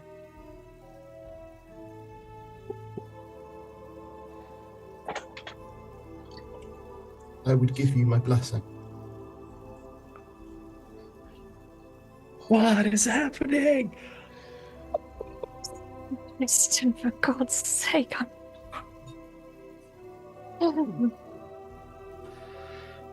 Nathaniel, this sword is being proffered towards you. Nathaniel has no idea how to do this. But I think he would go over to the sink again, and cup some of the water in his hands, and then give this blade some form of pseudo baptism, while again reciting a prayer. Please make me all power. You may add faith. A bonus for faith.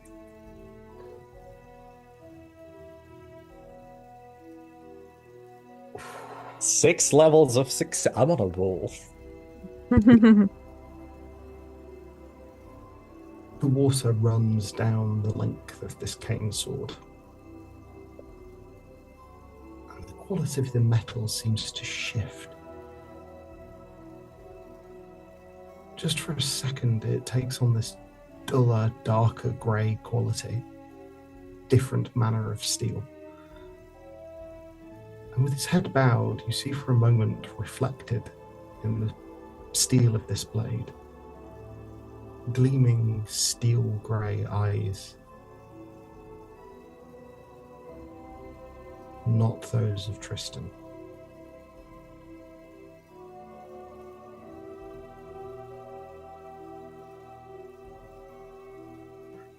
The sword feels right in your hand, Tristan. Noble. Correct. Though it's not your sword. But then that sense passes from you before you can fully grasp what it means. It's not the sword.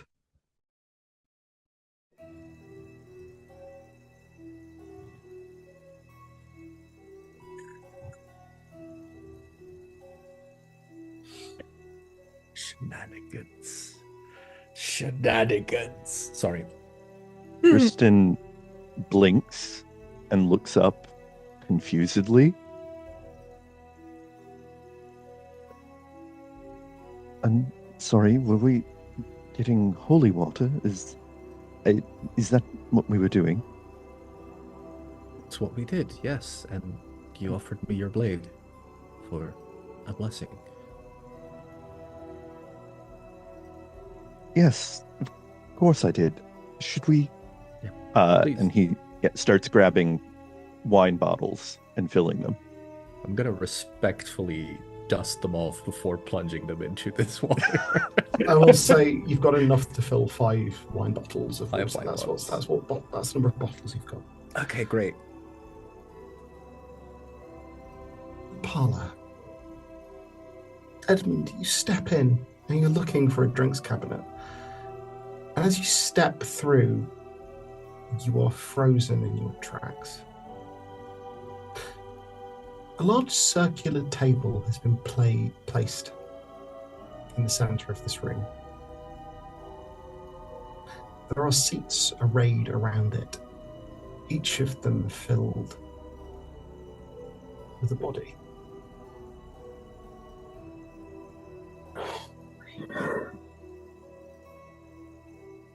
pools of blood cover its surface and the floor around. And as you approach, your foot crunches on something. You look down to see a split human tooth. And as you look, you see each of the bodies around this table wearing black, informal attire, men and women. Their jaws dislocated, broken, shattered. Their flesh torn, as though something far too large has clawed its way out of each of their mouths.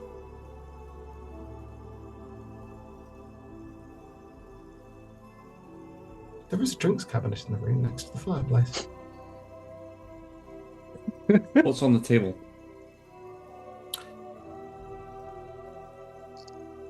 You can see under the blood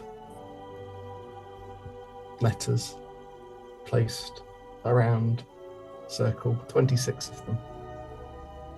Is there a glass on the Shattered. table? There are shattered pieces of glass on the table. Okay. Is there anything spelled out at all? No, it's literally No. The glass would be a planchette that would move, would be the implication. Yeah. So, there's So no way of nothing saying gets it's spelled out. The letters don't Yeah. move. The glass moves to the letters, and that's how. Yeah. Sorry, I was wondering if like there was any kind of sign As in of where where it the had glass been. is. Yeah, like any Ah. kind of stains on the glass, or any kind of like if someone had like noted in it, like anything to indicate what the message was.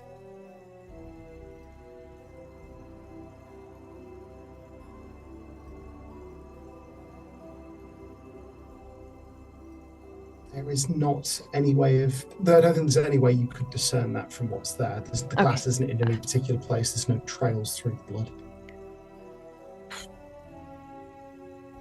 I'd like to go to the drinks cabinet and get whiskey, please, and brandy, for medicinal purposes, and stash them both.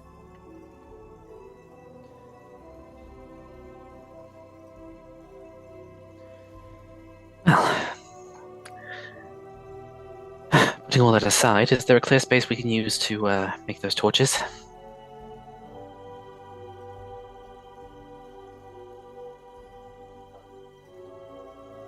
I go to the drinks cabinet without saying a word. Open it.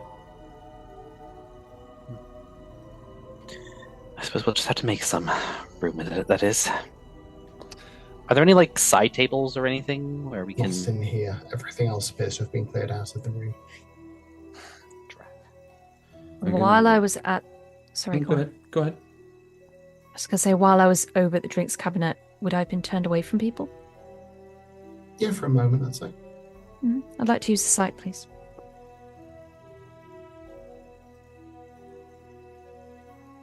Please make me a... Just one. Knock off your 3 hit points. Uh-huh. Please make me a willpower roll. Oh, no. A difficult willpower roll. You need to click the difficult dear. button. What? Okay.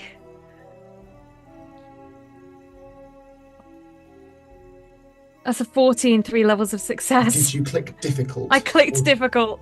I clicked What difficult. on earth did you roll? 14. Damn, that is. No, you've not clicked difficult. It's wrong. I clicked Standard it. willpower. It must I have clicked rolled it it. wrong. Could you just click difficult for me, please? Click it again. Yeah, just click difficult because I think it's rolled it wrong. I think it's rolled the pure roll. It's rolled the. No, wait, that can't be. Yeah, right. I've clicked it again. Nothing's Oh. happening when I click it. It should bring up the modifier thing if you click on.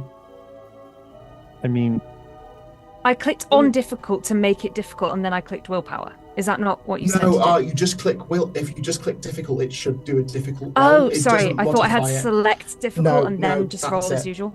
Apologies. No, it's entirely fine. If you just click that, it should bring up a modifier that you Okay, can then here we click. Yeah. go. That's more like That was a it. bit more what I was expecting. On 0 successes. You activate the sight. Immediately, you can see in the dark. You can see the thrumming vibrations through this place. You can see the wall in front of you tear open and something lithe and thin pull itself through and skitter across the chimney breast and then disappear up the flume. You turn back to the table to see those 10 people in the same state they were in, only you can see that their eyes are awake and alert and they're screaming in agony. You can see the rivulet of blood that starts tracing across the table.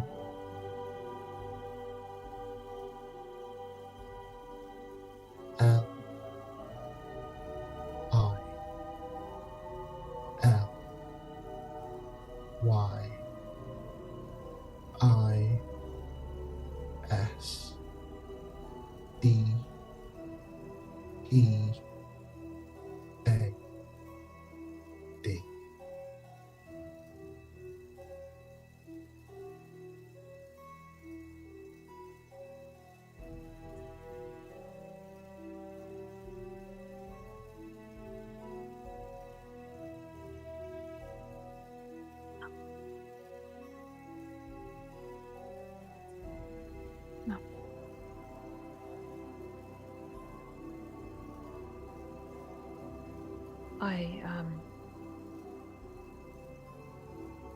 Do I hear anything? Make me a perception notice roll.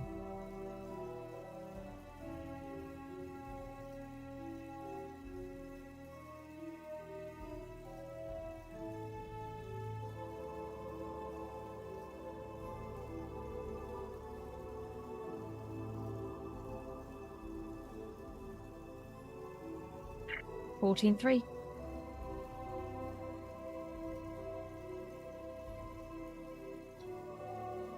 Chemical smell hits your nose. You hear over your own shoulder, as though someone's whispering it a moment away. Don't trust them, they're lying. Upstairs, in my study.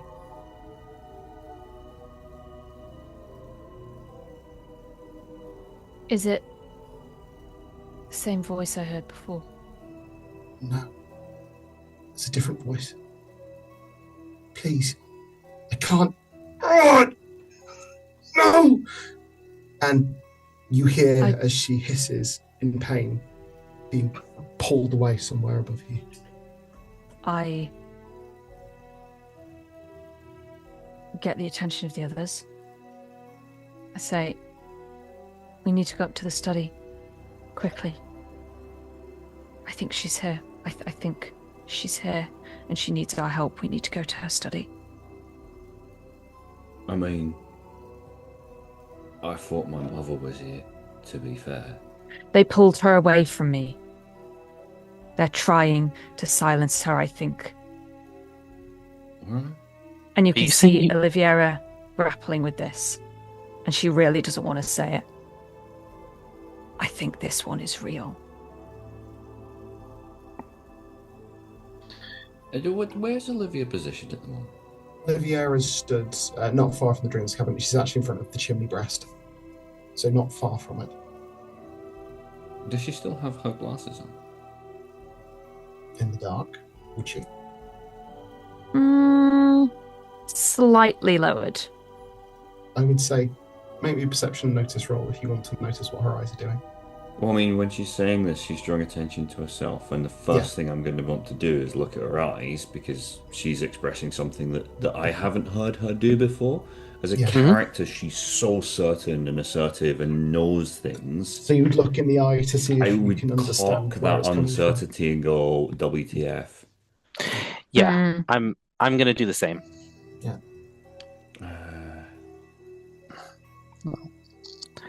Rolled a 9, so that's one level of success. 13. 3 levels of success. Damn, okay. Edmund, it's more noticeable in the dark. You notice because Skip's eyes do the same thing.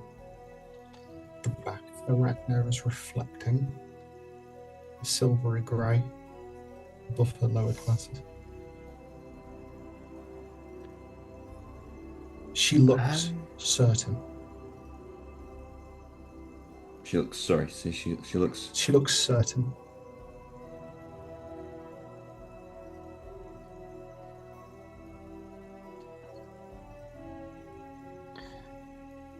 Okay. Well, if you... All right. Well, Once we reconvene with the others, we'll head there immediately. Yeah, I mean we've got to make some torches first. Of course, yes. I'm gonna grab some like doilies and like the silly like crocheted material that in every old Victorian house of any kind of repute had a billion of these on every there's doilies side. on doilies, yeah. You've got so many Yeah. doilies. Yeah, so I'm just an doilies for inordinate doilies. number of doilies. Yeah, I'm doing Maximum doily over decoupage. doilies. I'm over doiling on the doily decoupage to make doily decoupage torches of glory and dousing them with doilied alcohol. Yeah. We now have torches. I don't know and, how that made sense to me. I don't know how that made sense to me, but it did. and I'm going to hand one to Dr. Oliveira and Dr. Rice Oliveira, and I'm going to hand one to Alice. I'm going to Thank keep you. the other two, and we're going to make our way back to the kitchen. Or back towards the kitchen anyway. I will say, as you get back to the kitchen, the door opens, and with 5 bottles in their arms, between them, Tristan and Nathaniel step out into the dining room. Wordlessly, Edmund is going to offer the 2 torches. He's going to give 1 bottle to Edmund in exchange. Then pass out, I think 1 for each would be good. I'm going to put that bottle on the inside of my coat in a lower pocket that's larger. Yeah. So that I can carry it a bit more easily without having to have it in my hand already. There were kind of corks that you could use to loosely stopper it. Yeah, I'd assumed that. I had this idea before, and I'm gonna let you call this because I don't want to overload everyone. I thought I could consecrate the fire we used to light these with. Holy oil, I believe, is more. I am aware it is a thing. I'm less clear on how it's done. There isn't really consecrated fire as is. There is Yes. the miracle of the holy fire, but that's not something I could reproduce here. Could we make an argument that, given that it's covered in alcohol, it's Holy Spirit? Die. I see what you mean. Perish. Badumtus. If it was communion wine, then yes, we could. But It's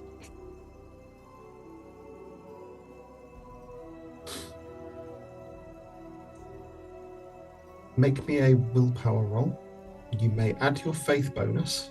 You are going to need 6 levels of success for this. I'm specifically not going to drama point this one because I am aware that I'm overstocking us on gear by doing this. But I just wanted to give it a go. You know, I'm missing 1 point, and I would have had it. Did you add your faith bonus? I did add my faith bonus, so No. But retroactively drama point this. it's fine. We have holy water, we have light, we have Can I- friendship. Can I get a time check right now? Because I think this is a time check. This is a timestamp we're going to want to remember. I think we're going to regret this, and I just want it called out as a group, out of game, out of character. I'm calling out we're going to live to regret this. Well, we might die to 41. regret it too. This is true. 41. I already blessed water and a sword. Do I really need to bless torches? Is blessing mean- tiring, dear? Well, but there is something to be said about leaving that one up to, like, a miracle left up to the To ineffable. the dice. Yes. Hmm. Yeah. Yeah. It Yeah. feels better. Yeah. It feels 100%. better. Yeah. Yeah. It I'm still feels going to good. blame you if anything bad happens later on, just to be clear. Like, this is fully on you. Yeah. Is there, do we get like something of like, does he get some sense that maybe some other day? There is no right to follow for this. There is no ritual, there is no dogma to follow. You reach inside yourself and you feel something answer. And you think if you weren't in such a dark place, surrounded by so much evil, so many things that do not belong, you could hold your grip on whatever that ineffable force is. But it slips through your fingers and it's gone.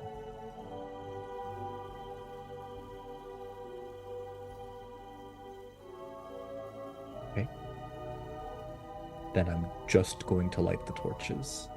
We have 2? 4. Four. And the lantern. And the lantern. I have the lantern currently. I will say each of these will probably last about 10 minutes each. So we should probably not light them all at once. That would make sense. I'll put one just like in my belt to have it for later. I'll stash mine as well, I think.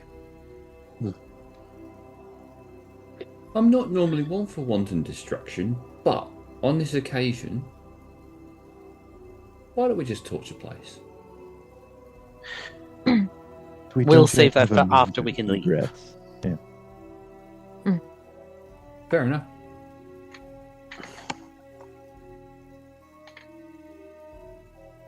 I don't disagree with the idea, but we need to make sure we can leave first. And that the neighboring houses don't catch.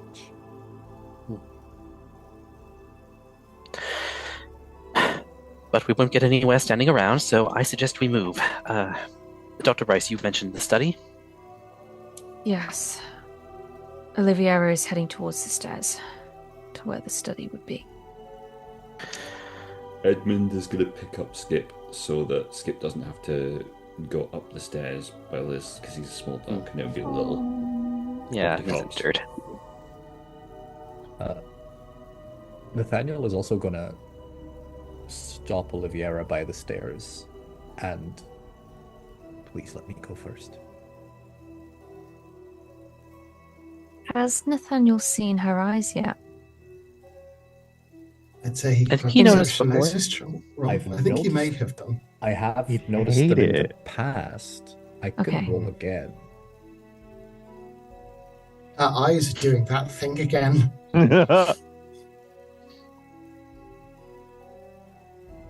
All right.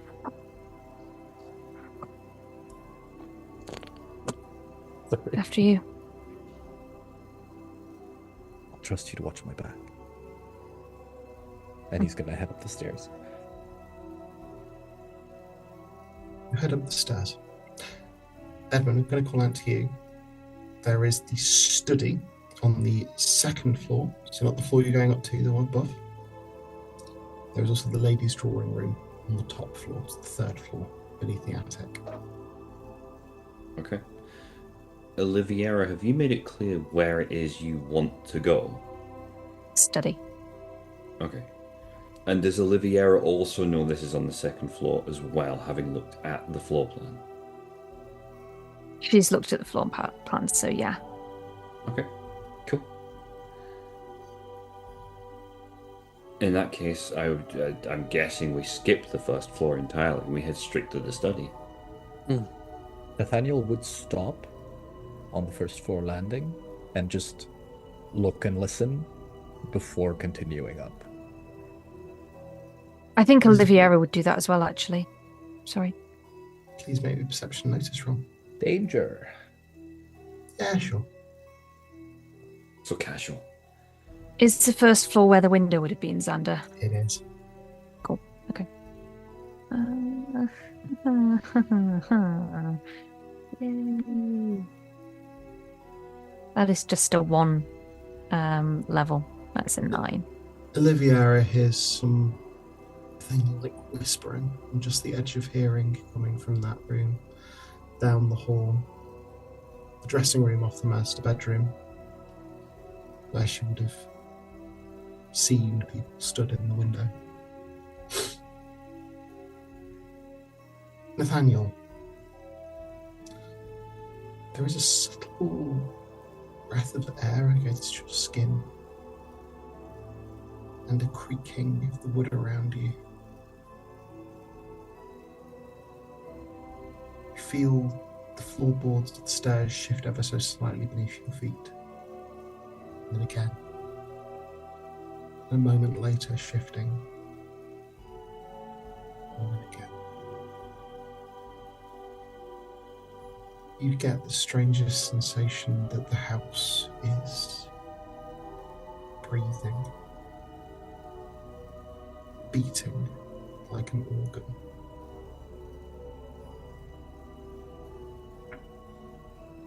And then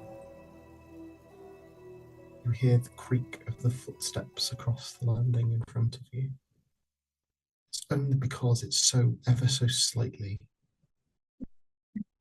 gleaming, so it has an internal light. You see the puff of green gas come into existence and hover in the air for a second and then fade. And then again, slightly further down, going around the landing, and then up the next flight of stairs.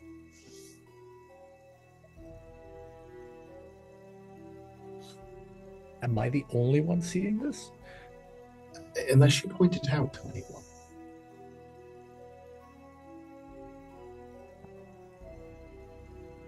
Not knowing what's real and what isn't, I think Nathaniel wouldn't point it out, but he would cautiously follow. There is a chemical smell on the air as you do.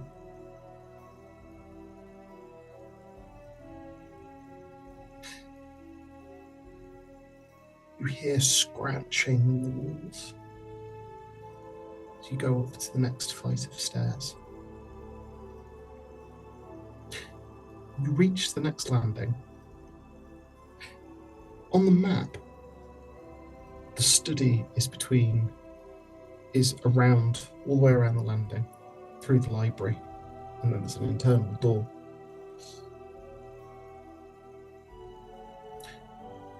You're following these puffs of green gas.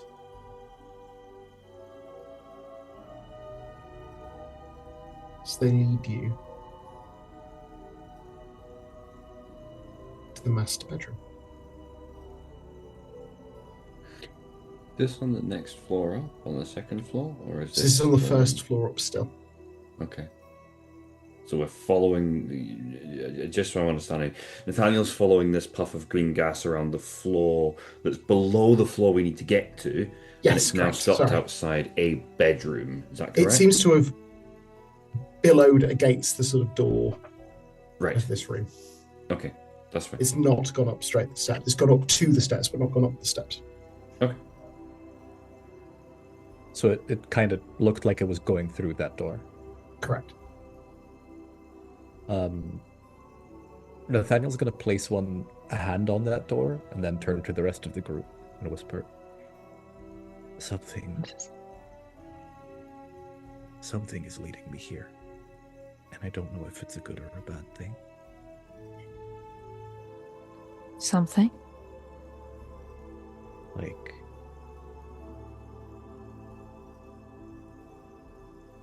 a bit of light and smoke.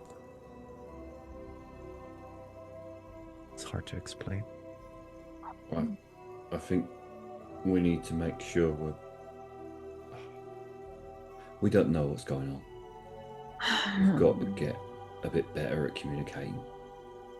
Like, what did it look like? Did it look like regular smoke? Like, What'd you see? It was green, pulsing in and out of existence, or in and out of sight at least. That doesn't sound terribly inviting. Wispy, smoky. Oliviera and Edmund, would you please both make me intelligence science rolls? Yeah, I as Anusha think I know what's going on with this, and it's killing me. If I'm right. Oh God. Okay. Intelligence science. Come on. You've got this. No, I got on. almost the lowest. I could No! get. No! Not Would close. you Oh, like I to want to drama retro- point it. I want to drama point it. I You can really do. You can retroactively drama point to get 3 levels of success. No. You can do it if you want. Edmund doesn't, just to be clear. No, that's what you're clear. Yeah, You're yeah. saying not to. But I feel like there are so many times I haven't drama pointed when I could have. I feel like. make the Yeah. decision. Yeah. Yeah. That is a Yeah. 13 for 3 levels of success. So -1 drama point. Green phosphor gas is the byproduct in the breath of someone who has been poisoned with phosphorus. It is not something that happens when someone has suffered lengthy phosphorus poisoning. It is acute. It is what happens when someone is poisoned with a large amount of the chemical substance directly. Hey. Out of game for a second. Thank you, Agatha Christie. Thank you, Agatha Christie. Yes. It's the one with the dog as well. It's dumb witness. Oh God. Okay. I relay this to the group. This was not natural poisoning over a length of time. This was intense. It was focused. It was all at once. It was intentional. Probably. I think that this lady, this poor lady, was murdered. Sounds about right. And I think that's what she's trying to tell us.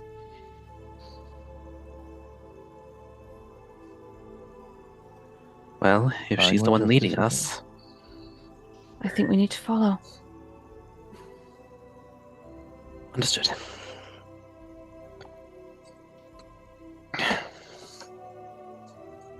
Are you opening the door? I'm following where the phosphorus is leading. Sure. But I put a handkerchief across first. You were in the lead. Push Unless open anyone the door. else wants to, sure. You opening the door? Push it open. Did you tell Yeah. anyone else to cover their mouth as well, Oliviera? I mean, I very much made it clear that's what I was doing. And I did tell everyone about the phosphorus gas. Mm. So, Cool. Okay. Kristen follows Yeah. suit. Scarf And I would over. too. yeah. Handkerchief. Reno with his hair. I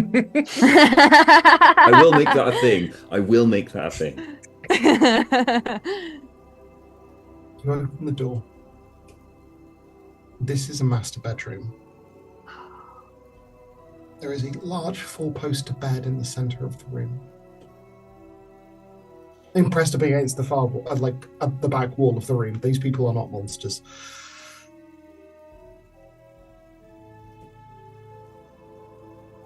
On the left-hand side of the bedclothes are weighed down, as though someone is lying on top of them.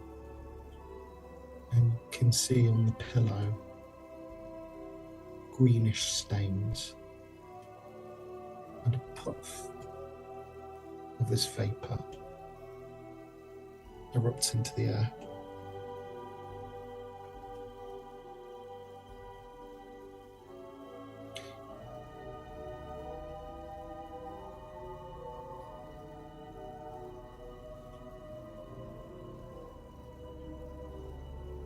actually what we were meant to find.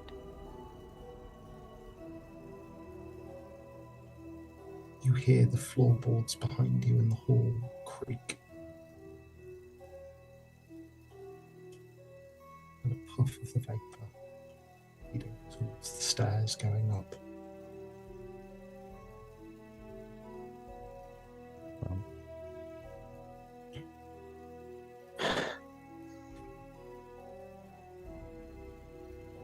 Should we take the case for evidence? What case? Are you The referring to? pillowcase for the pillowcase. Let's leave that here for now. Understood.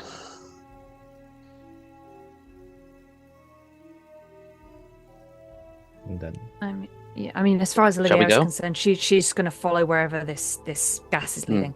Mhm. She's going to keep Yeah. wherever it's taking her. Is this master bedroom? Was the window? Was that room off it? Did you say? Yes, the dressing room is off it. We'll be coming back here anyway. Or I will. All do right. so. Where to then? Further up. Upstairs, I suppose. Let's go. Up the stairs to the second floor landing.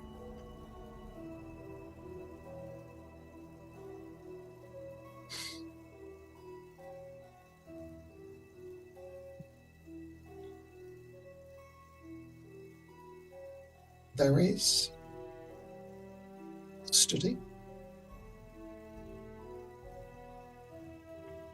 along the corridor through the library.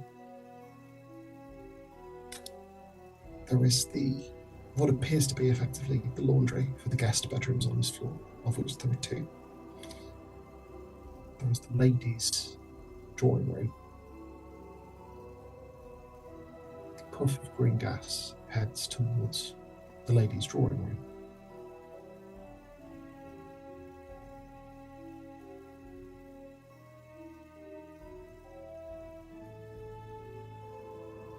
Follow that, I suppose. Yeah. You head in. The view from the windows of this room, you could imagine on a clear day. You could see out tall and beautiful. There is a comfortable looking armchair next to the window, clearly intended to look out on the gardens below. There is a large basket of wool and utensils. Next to it, a table with a series of, with a large machine on it and a series of drawers in it. There is pressed up against another wall, two large bookcases, and between them, a desk with a typewriter sat upon it.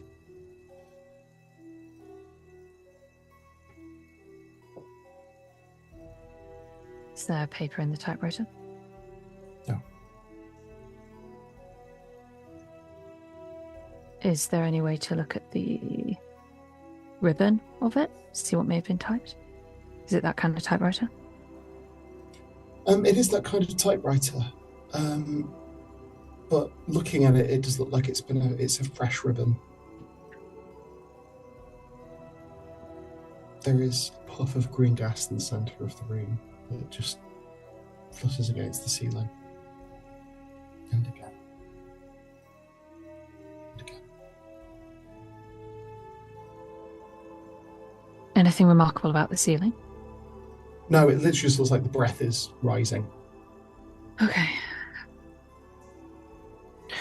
According to the floor plan, what's above this room?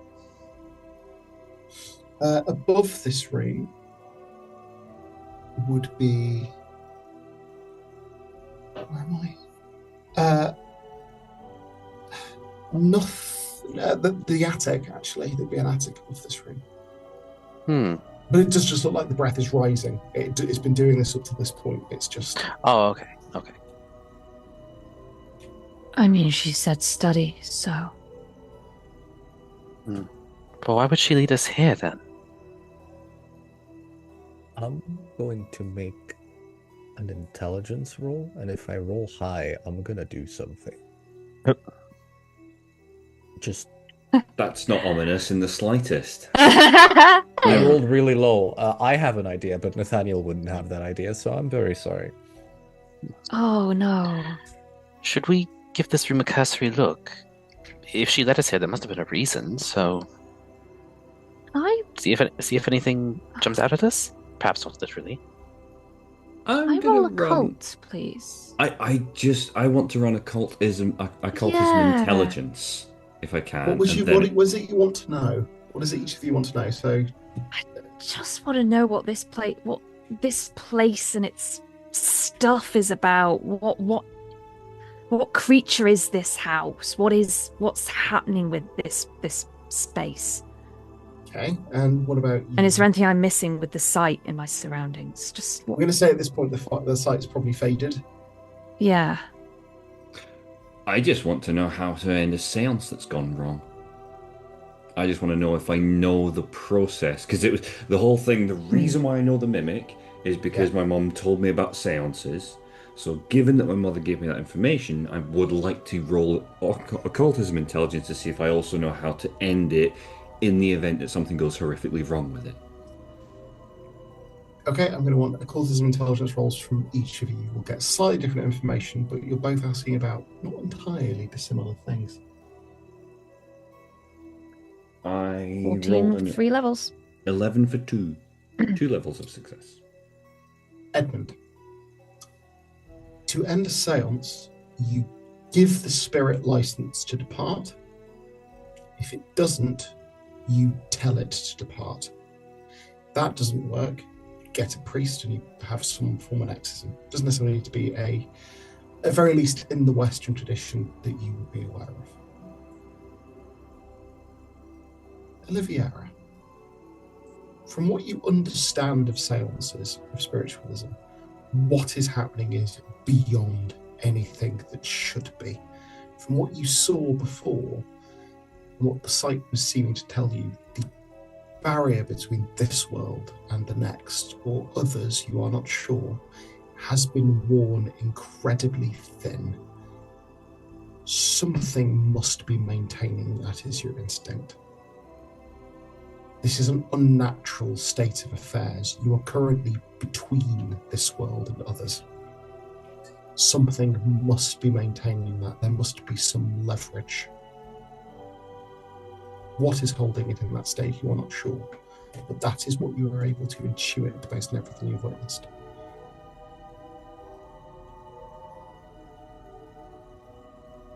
I think Oliviera would suggest going to the study in that case. Well, if we don't think there's anything in this room that we need to look at, then by all means. Can always come back. One hopes. You walk around the landing. There is no green gas to follow. Get to the library. Open the door. The library is a L shape. The corner disappears. There are bookshelves lining the walls and a few sort of spaced perpendicular to the length of the room down the middle. It's a large room, high ceilinged.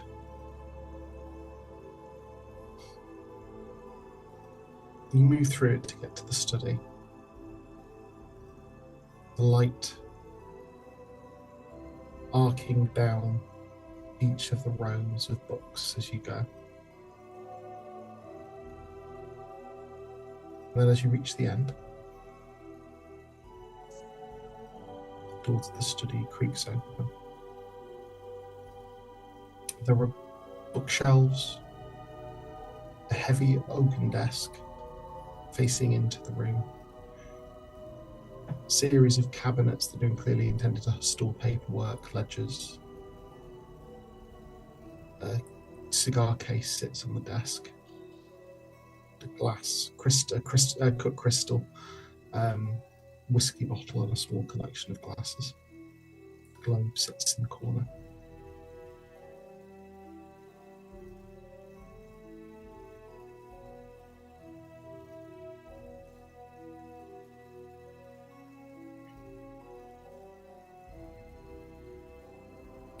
Is there any way? Sorry. Yeah. I was going to very slowly walk in. I don't know how the torches are doing at this point. That one you've lit is starting to gutter out. I'm going to use it to light the next one. And maybe one more for someone else if they offer it to me. I bring out the one that I put away and give it to you. And then go inside. Okay. You step into the room. The desk sits. The bookshelves stand.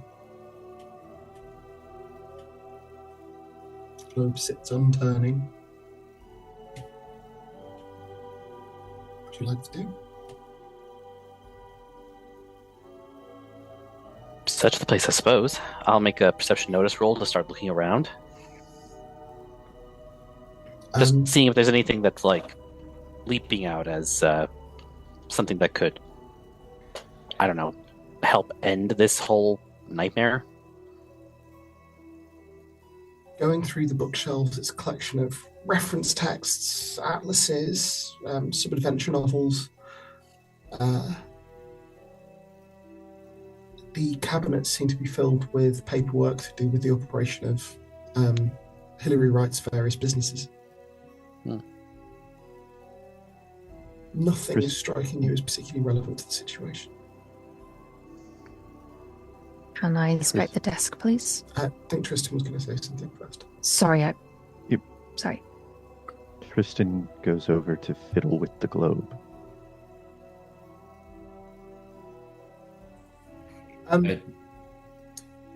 Edmund is going to make his way over to Nathaniel and very quietly, as almost an intake of breath whisper, he's going to say in Nathaniel's ear, I don't suppose you know the particulars of an exorcism, do you?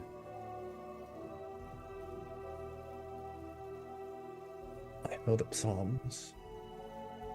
Alright. If it comes to it, I might have an idea.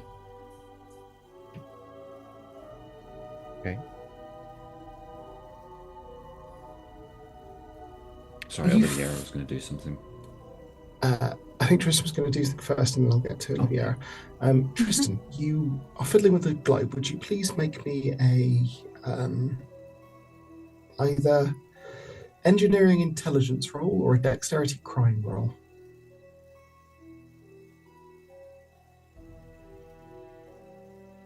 One level of success on dexterity crime. There are pointers that point to various different longitudes and latitudes. You slide them along and you feel a click on latitude. You do the same on longitude. Click. And a latch on the inside of the globe comes loose. As you open it, this is evidently where Hilary Wright keeps the good stuff. There are a collection of very expensive looking whiskies. I had a feeling that was probably what it was, but so. Olivia.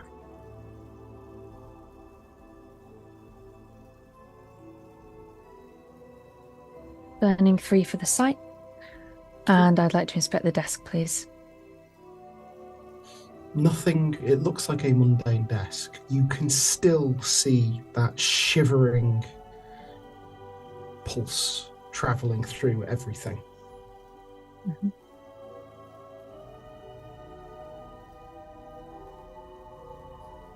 Turning around in the doorway, you can see the puff of green light.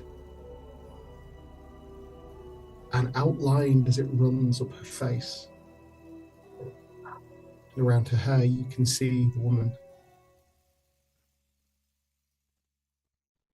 beckoning you. I go. I suppose if she's being this insistent.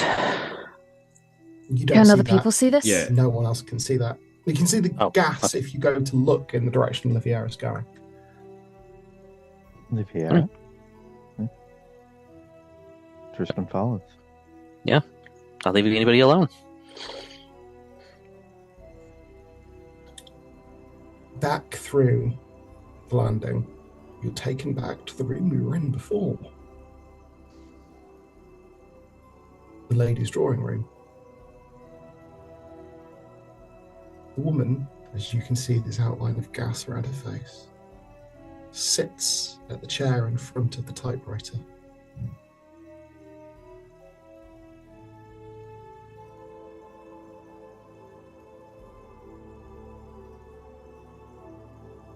This may be an incredibly stupid question. Mhm. Does she begin to press any of the keys? You can see her fingers reach out and tap at keys. They can't move. But if you're looking over... Yeah. Edmund? Sorry, I thought you were seeing No, person. no, I'm getting ahead of myself. Edmund can't see this. This is fair. This is I'm fair. trying. I'm struggling to separate me character and me player. I So get you. no, Edmund You're can't good. see this. You're all good. I space D I D space N O T space K N I T. Not knit. I did not knit. I did not knit. I did not knit. I did something. And you turn, all of you, to look at the large, complicated knitting machine in the corner of the room. I did not knit. And that is where we will call Lanterns of London Hmm. episode 8 to a close. Nation. We'll see you all next week. Bye. See ya. Bye bye.